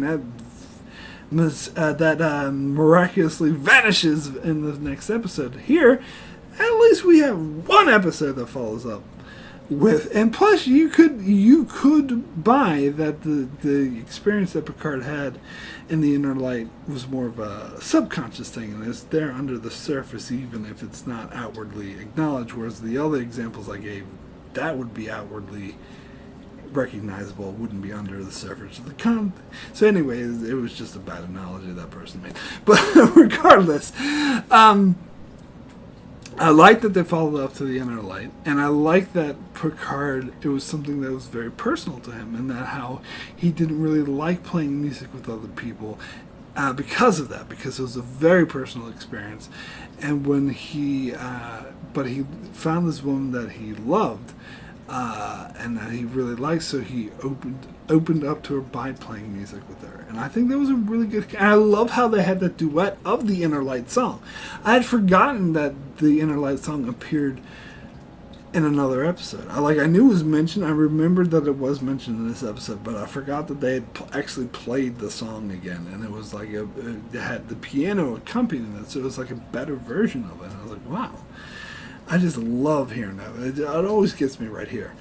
That Inner Light song is just so good. And I actually think it was really powerful in the context of this episode too, because as I said, it shows Picard opening up to someone and learning to love them. Okay, but I mentioned this in my review of the Inner Light.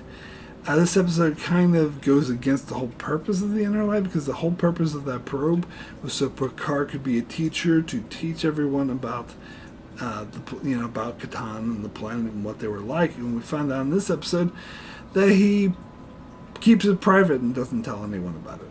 Like, that is actually defying the wishes, the whole purpose they gave you those memories, jackass. And so you can share it with everyone, not like, oh, it's so personal and private, I'm not going to tell anyone about it. You're defying the wishes of your wife, but anyway. Other than that, maybe he told like some historians or whatever, but I don't know.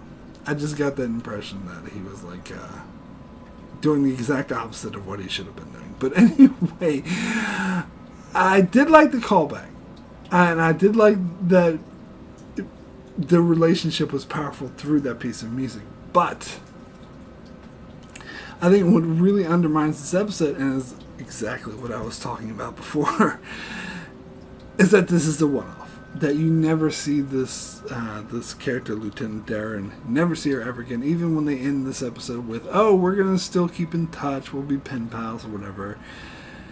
And they don't. And I think that really hurts this episode. I think that's what really hurts this episode the most. If they would have made Lieutenant Darren a long-standing character, even maybe again, like with the Inner Light, even if she only appeared once, at least she reappeared. At least they could have implied that, hey, how is your visit with Darren going? Like, and they could have it inside of. She's like, oh, I had a wonderful time, Beverly. Blah blah blah. They could just mention it without even having to show that character, or they could show her once more, and maybe actually have Picard marry her.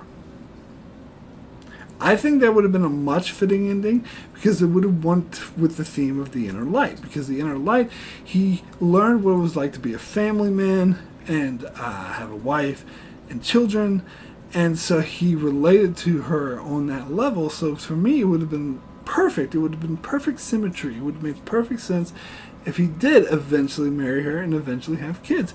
And in the movies, that she maybe didn't have to be on the Enterprise. She could be elsewhere with the kids, whatever. But they just implied that he makes time to be with them as much as he can.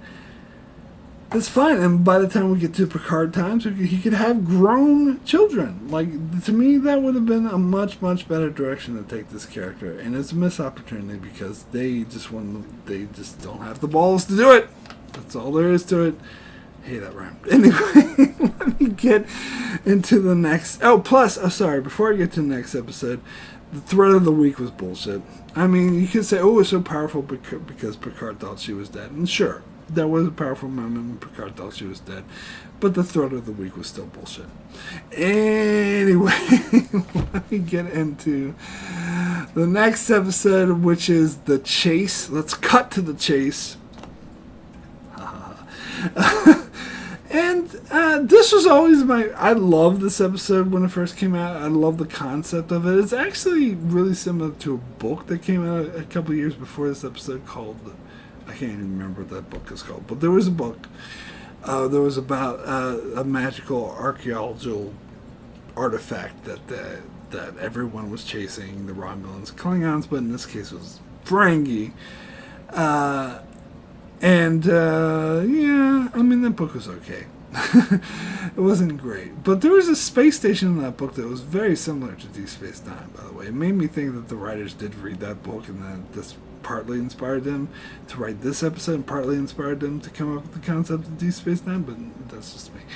But anyway, so this has the Cardassians instead of Ferengi, thank God, like they should. And so just having the concept of having an episode with Romulans, Cardassians, and Klingons, and Federation all chasing after something, and like, oh, that's so cool. But, I don't know. The episode's not all that great. It is kind of boring in the first part. I mean, I do like the relationship between Picard and his professor and how he, deeply regrets him dying. Oh, one of my favorite scenes, I remember me and my friends when we first saw this, we were clapping when we saw this scene. It's one of my favorite scenes, is when Picard wants to, after the professor's died and they're trying to put together the pieces of this puzzle, they still don't know what it is at this stage. So as far as they know, it's just a wild goose chase, but Picard's like, oh, let's fly all the way over to this other planet. And we're supposed to be at some conference. So Troy takes him aside and it's like, look, Jean-Luc, you're just letting your feelings of regret get the better of you, and she was being really firm with them. She's like, you can't allow yourself to feel this way. Look, there's an important conference out there and you're neglecting this, and Picard just has none of it. He stops her right there. He's like, I'm sorry, but I need to find out what happened to the professor. I will not let I will not let him die in vain, and if that means inconveniencing a few squabbling delegates, so be it. I will take full responsibility. And he should have added, now get the fuck out of my room. I was like, sure. I was like, yes, you tell her, Picard. Tell her. She's always so goddamn annoying. It's like, shut up, Troy. Oh, God, that was such a good scene. But some of the other stuff, like with the Klingon in this episode, was kind of goofy. Especially that scene where he goes up to Data and tries to headbutt him and falls. I was like, ah! Although it was kind of funny the way, he tried to bribe him. Data's like, you're trying to bribe me. He's like, no. That was kind of funny. But this Klingon guy is kind of goofy, especially at the end when all the Klingons, Romulans, Cardassians on that planet squabbling, and he's like, we will die together. I'm like, stop being so overdramatic. But, and then of course, so this episode is like the first time they do this in-universe fansplaining, where they try to come up for a reason to explain something that's obvious, just practical reasons.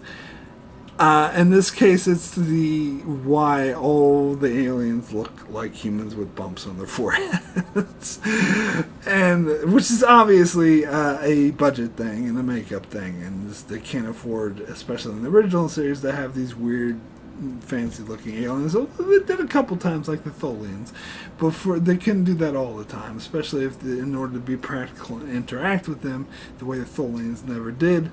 They need to just have humans with bumps on their foreheads. And even in Next Generation, the budget wouldn't really allow to weird aliens all the time. So they came up with an in-universe explanation for that, which is obviously just a budgetary thing. Of that there was once this alien species that seeded the galaxy with their DNA, and so that their bodies would all be shaped, and so that Cardassians, Romulans, Klingons, Cardassians, they all come from the same source.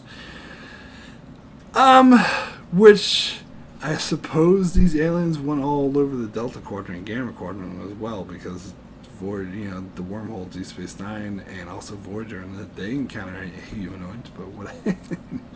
Probably overthinking it. But anyway, sure they did. But yeah, I actually don't have a problem with it. And by the way, they had the woman was played by the female changeling. It's weird seeing her in like this motherly role where later she'll become this homicidal maniac. But and the makeup's kind of similar too. But anyway, I actually like that. I think that's cool. But later on, like Enterprise would do this to try to explain why the Klingons makeup in the original series they look like humans, and that was just bullshit. That actually pissed me off. I don't buy that. I don't buy these in-universe excuses for just production, which obviously budgetary reasons. Don't try to give me in-universe excuses. But this one, okay. This one I actually like. This is the exception. I'll buy this one. Anyway, let me get into the next episode, which is Frame of Mind, and my God, do I love this episode. I love it, I love it, I love it. And it's funny because I put this in like top 10 or honorable mention of top 10 or something, and I got so many people like, what? This episode sucks! But they're in the minority, actually. This episode it's not rated the best, if I recall. It's not like in the top 10 or 20 or something, but it is rated quite highly. And most people I know, like all the people that I just happen to talk to or meet or whatever, love this episode. Everyone I knew growing up loved this episode. So I don't know what the hell the problem is with the people who don't like this episode. But hey, you're entitled to your opinion, but I think this episode's fucking amazing. See, me personally, I just love, like, this mind-bending, like, weird shit where, especially stuff that accurately plays with reality. Now, it's funny because this episode is all taking place in Riker's head, and usually I hate episodes like that. I just come to that realization as I was watching it this time, because episodes like Distant Voices or Extreme Measures, where they're all in someone's head and like, ooh, this is all in my head, is usually goofy and stupid, like those, like especially Distant Voices. That episode was just so goofy and stupid.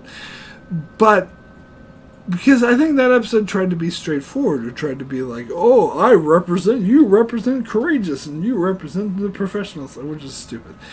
Where this episode does it more of just to fuck with someone's perception of reality, and explains why neither the starship nor the mental institution location, they both felt wrong.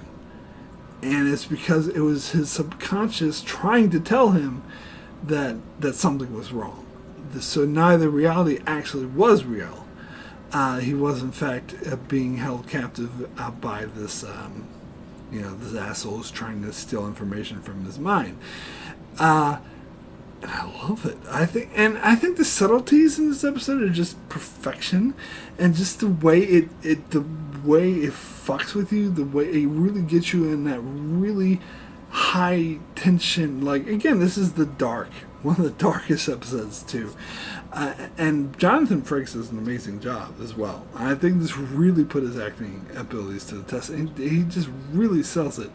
One thing I do have to mention, though, is something me and my brother always used to quote to each other, the way Riker like grabs that guy and goes, "Who are you?"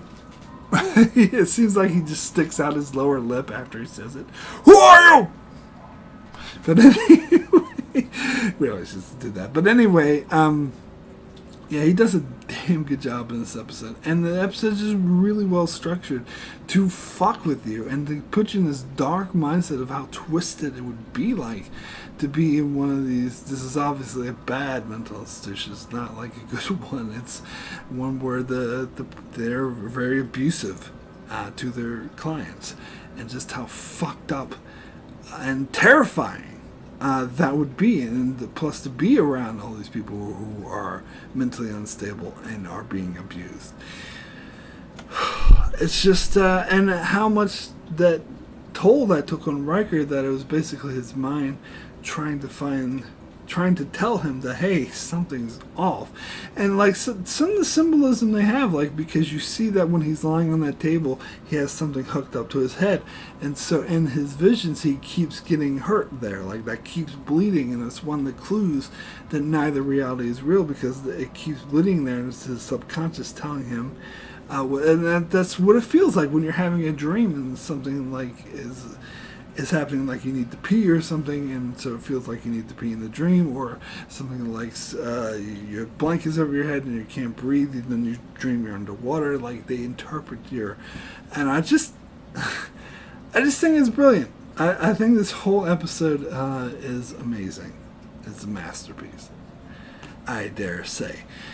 So it's another chalk it up. After a couple of mediocre ones, we get another great episode in season 6.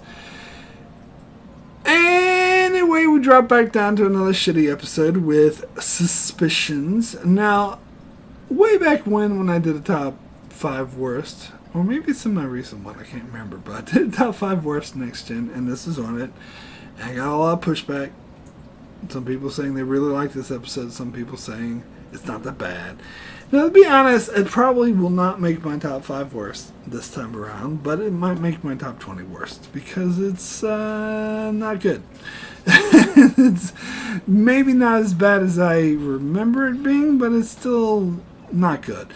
And this thing is, this episode is just really, really terribly written. It's like watching a B-grade, cheesy, poorly written detective story. It's just like the dialogue is just so cheesy. Like the whole thing. All right, first of all, the whole thing, the framing device with Guinan, like having tennis elbow. It was. I think it's really sad that this is the only real use. This and Rascals is the only times they use Whoopi Goldberg. No wonder she didn't show up after this. But anyway, and how she's like, "Oh, I got tennis elbow," and at the end of the episode, they're like, "I don't play tennis." Oh, you. Why? Why? That's so stupid.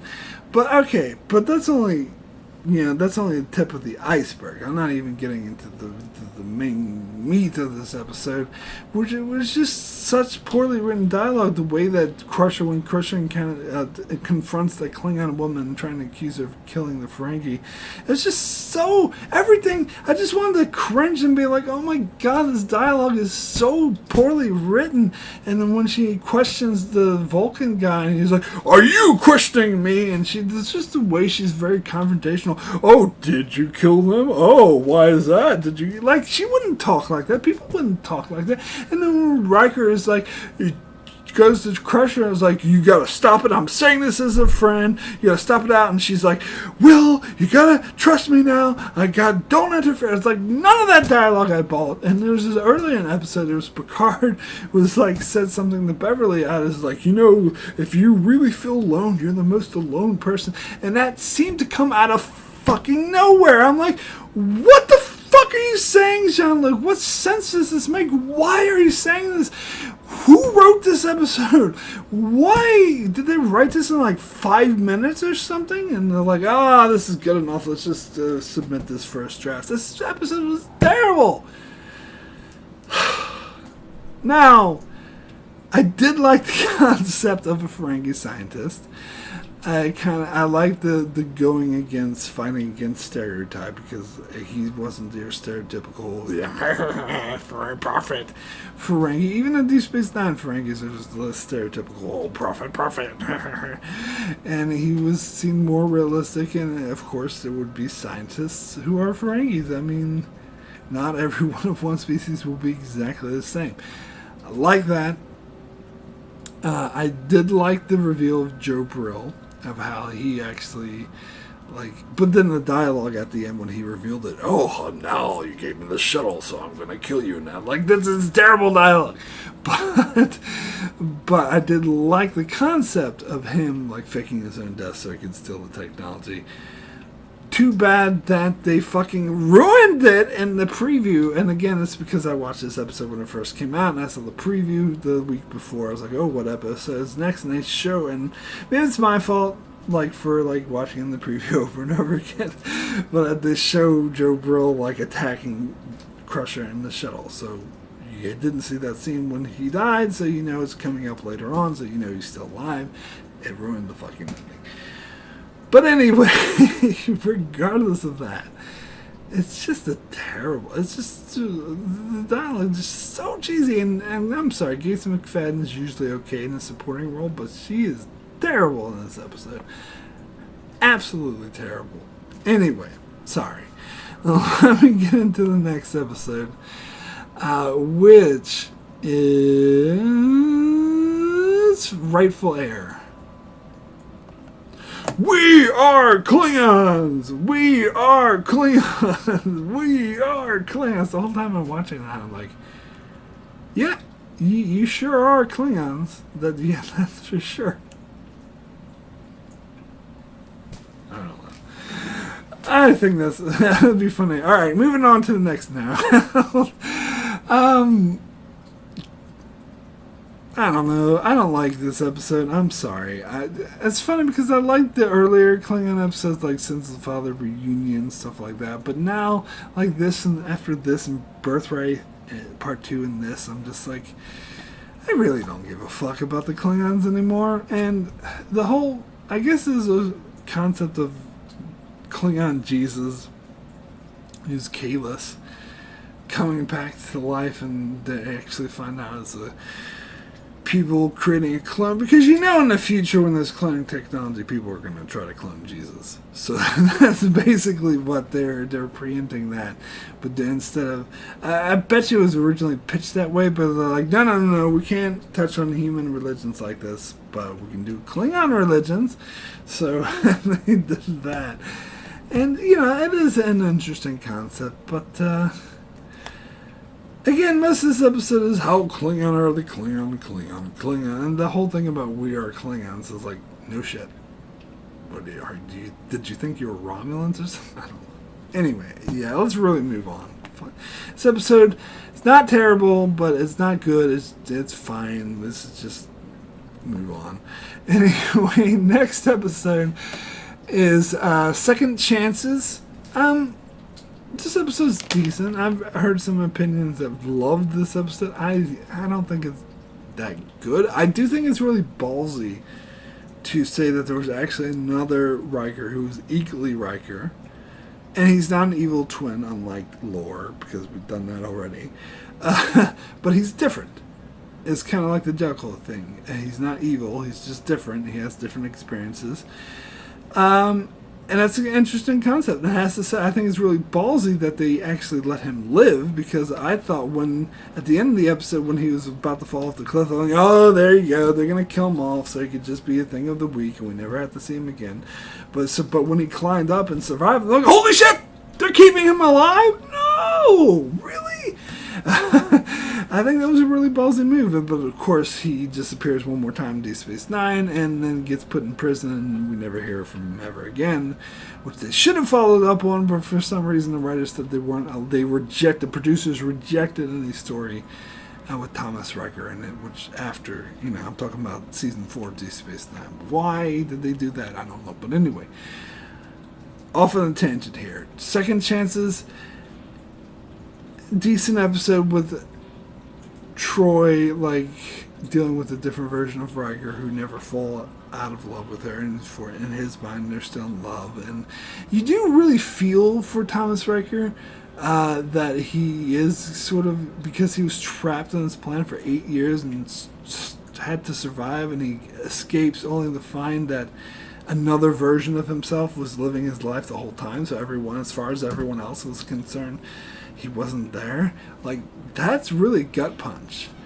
And the fact that he's just a lieutenant and he has to be bossed around by his other self. And I do think that William Riker was being a bit of an asshole to him in this episode. They try to explain how he's sort of meeting yourself as you see the worst aspects of yourself in this other version of yourself. Which, okay, that's fine, but I think he was still being a bit of a prick to him. And the whole thing about, he going to Picard and Riker getting pissed off, they already did that with Shelby. But anyway, I think Jonathan Frakes was amazing. in this episode, he gave a really good performance because you could really tell the difference between William and Thomas. Even when Thomas wasn't in the uniform, like when he put on the white robes to do those wharf calisthenics things, like as soon as he walked in the room, you knew that was Thomas because the way Jonathan Frakes played him, like he had a whole like different demeanor, which had a bit of like more innocence to it. He was just a bit more like sort of goofy, I guess, a bit more lighthearted. And I think that's amazing because you could tell that this is very slight differences, but you could distinctly tell which one was William and which one was Thomas, which I think that's brilliant. But, you know, as I said, the way that William treated him was a bit over the top and a bit assholes, and the thread of the week was a bit like contrived. So I don't think this was a great episode, and plus, like, I don't know. There's something about the Troy storyline that I didn't quite buy either. Because I want to see, because as an audience member, I was like, I don't want to see her with some duplicate of Riker. I want to see her with the actual Riker, which they did eventually do, thank God. But, you know, and also, like, Troy's like, oh, we can still maintain touch, just like the whole Lieutenant Darren and Picard. They're like, oh, we can still maintain touch and have a long-distance relationship. But, you know, they never see each other again. They never even mention it again, so whatever. So, yeah, this episode is fine. It's a decent episode, but not great. Anyway, let me move over to the next episode, which, again, another masterpiece of Season 6, which is Timescape. God damn, this is a very good episode. And it's funny because I read this thing recently where Brennan Braga said when he was writing this episode, he was trying to do, like, cause and effect, but, like, times 10. Like, just a more intense version of cause and effect. And you know what?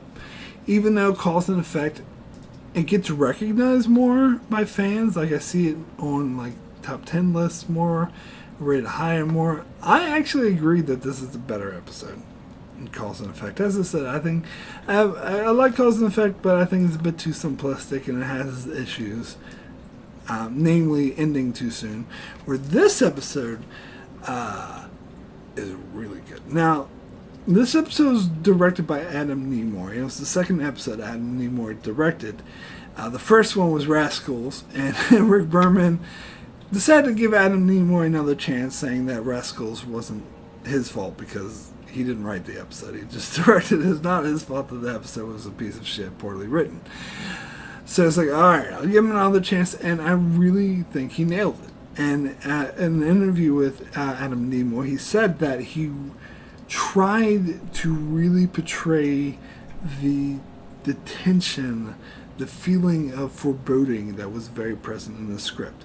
And I have to say, he succeeded. He did an amazing job at it because this episode had an extremely strong sense of foreboding. Like, this was high tension throughout the episode, and even, you know, I had a lot of good jokes at the start of the episode too, with like the whole Riker getting attacked by Spot, and the Picard and the others talking about the conference when Picard's like, he kept talking and talking and one long unbroken sentence. It was really quite hypnotic.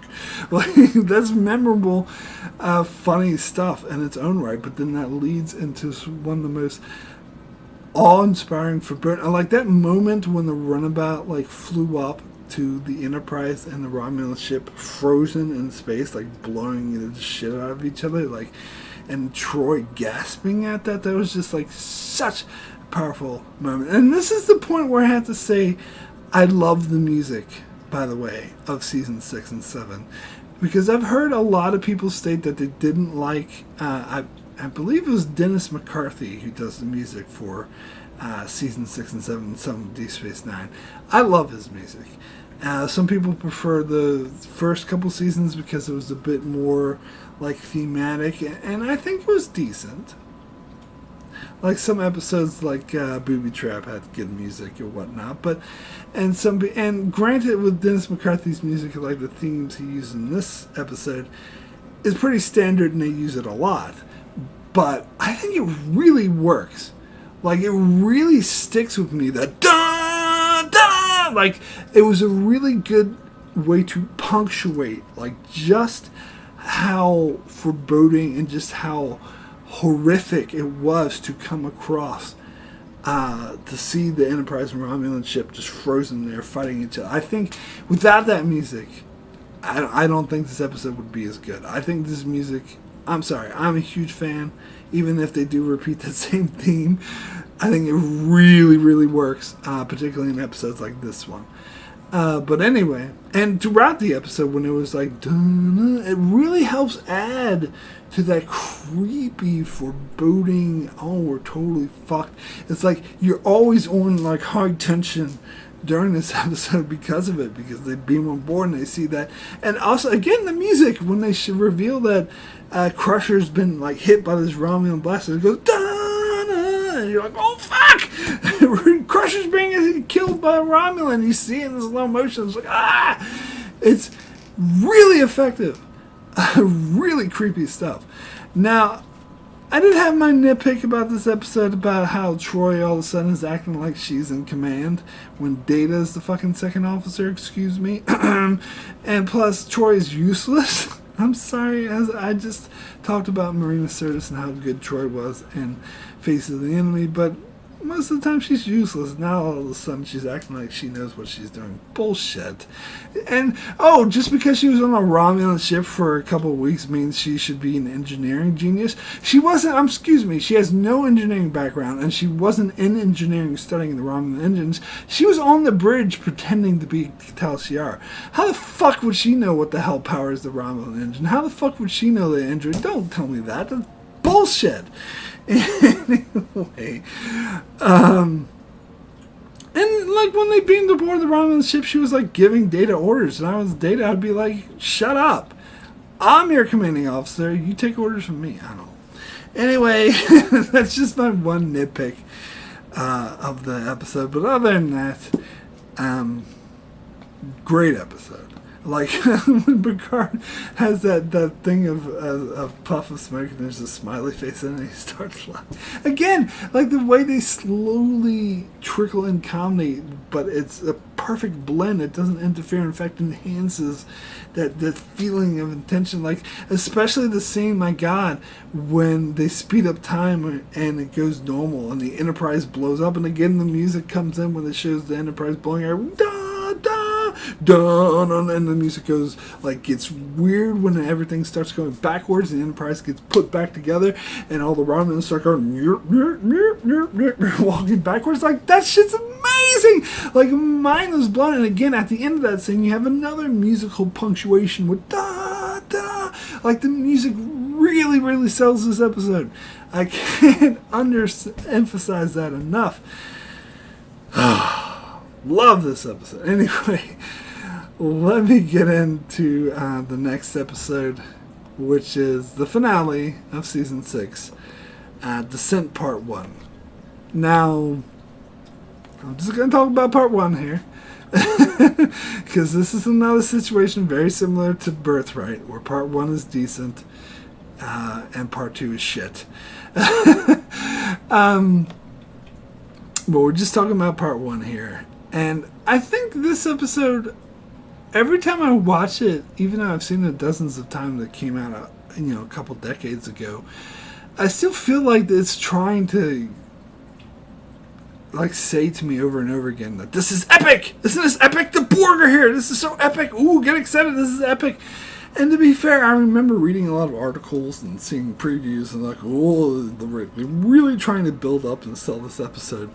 And when I watched it, I was like, it's kind of boring. It's kind of just like Data being like, ooh, I want to feel these emotions. Why did I feel anger? Ooh, why did I feel... And don't get me wrong, I like good character story with Data, but they were just hitting that same beat over and over again, and that's boring. That's not very interesting. Now, granted, it did have that really exciting action scene at the start where the Borg but we're attacking them. But they're like, ooh, the Borg are like Klingons. But I was like, but they're not. Like, we already have Klingons. We don't need the Borg to act like Klingons. But then again, of course, it was, at least, again, they're having continuity and they're following up on Borg, which, again, I like. But they do kind of imply that it's the entire collective. But then, of course, later on we see that the Borg are just fine and normal. And in fact, these Borg are never mentioned ever again. Like, even when Hugh reappeared in Picard, they kind of just ignored the shit that happened in these 2 episodes. But, like, what happened to these guys? Hugh was supposed to stay there and be the leader. I'm sorry, I'm jumping to part 2. But anyway, and Admiral Nechayev comes to be a dick to Picard and be like, ooh, if you get the chance to commit genocide, don't pass it up again and commit genocide. That's an order. Yeah, very Starfleet of you. I would have been like, fuck off. I'm going to have you court-martialed for going against the very principles of Starfleet. You're telling me to commit genocide. But anyway, I'm sorry. Yeah, the scene at the start with where they actually had Professor Hawkins. God, I'm trying to remember his first name. That's what I'm calling him. But anyway, real life, really smart guy, genius. Appear with fictional versions of Isaac Newton and Einstein. Like, that was cool. But again, getting back to that same countdown that put in Schisms just because of or Schisms, just because of Data's poem, they put this episode in there just because of that scene. I'm like, again, you can't ignore the rest of the episode just because of one scene. And plus, like, I think that scene's really cool, especially that they got the real life Hawkins in there, but it's still not that good of a scene. I mean, Data playing poker with a bunch of science, that seemed a bit silly. I'm sorry. And it doesn't have anything to do with anything else in this episode anyway. It's really just trying to get Hawkins in for a cameo. That's all that was. But, yeah, I mean, it was somewhat, like, I do appreciate a follow-up to Iborg, and it was really suspenseful, especially having that big, weird-looking new Borg ship, and it was very menacing. And they did do a good job of selling the tension of how, like, everyone was on, like, high alert and freaked out because they're being attacked by the Borg, which is scary shit. But honestly, I think the fact that they didn't want to assimilate people and they just wanted to kill people made them less threatening. I don't know. Maybe that's stupid of me to think that way, but honestly, that's what I felt. Also, this is the first appearance of the subspace. What do they call it? The subspace corridors, which, because Voyager would go on to integrate this and make this a normal part of the Borg. But when I first saw this episode, I thought that this was just this version of the Borg. These rogue Borg, the emotional ones that had the subspace corridors, that the actual Borg didn't. Because otherwise, why would they send the ship slowly creeping towards Earth? Why didn't they just use these subspace things? But then, of course, Voyager would go on to retcon it even worse with Endgame. But let's, in a subspace, what they call it, the intergalactic hub or whatever the fuck they call it. But let's not get into any of that. Honestly, I think this was intended just to be something that these were used, but whatever, that's fine. And of course, the big reveal is that it's lore controlling them. Now, when I first saw this episode, I liked that. I thought that was great. Ooh, we get to follow up whatever happened to lore. But looking at it now, I kind of think it's a bit cheesy. Especially the way Data shows up, like the Sons of Soon has united to destroy the Federation. I'm like, that is a bit cheesy. But then again, as I said, I will get more into that in part 2. As far as part 1 goes, it's decent. Like, it's a decent episode. Whatever. So, those are all the episodes of Season 6, and now it is time for me to get into my favorite and least favorite episode of the season. So let's start with the worst episodes of Season 6, and here you got some runner-ups, like Fistful of Data's, Birthright Part 2, man of the people, and suspicions. But as for the absolute worst episode of season 6, I'm going to have to go with the Rascals. Bad child actors running around whining and having this ridiculous situation where the crew is turned into children, and an even more ridiculous situation where Ferengi take over the Enterprise. Ferengi capture the Enterprise, they defeat the Enterprise, and they commandeer. This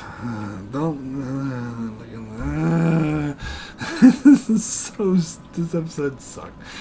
Alright. So, now let's get into the best episode of the season. As I said, there were a lot of amazing episodes this season. There was True Q, The Chase, The Quality of Life, Ship in a Bottle, Face of the Enemy, Timescape, Chain of Command, and very close runner-up, Frame of Mind. But as for the very best episode, and this was really hard to come by because Chain of Command, Frame of Mind were really, really close contenders. But in the end, I have to give this to Tapestry.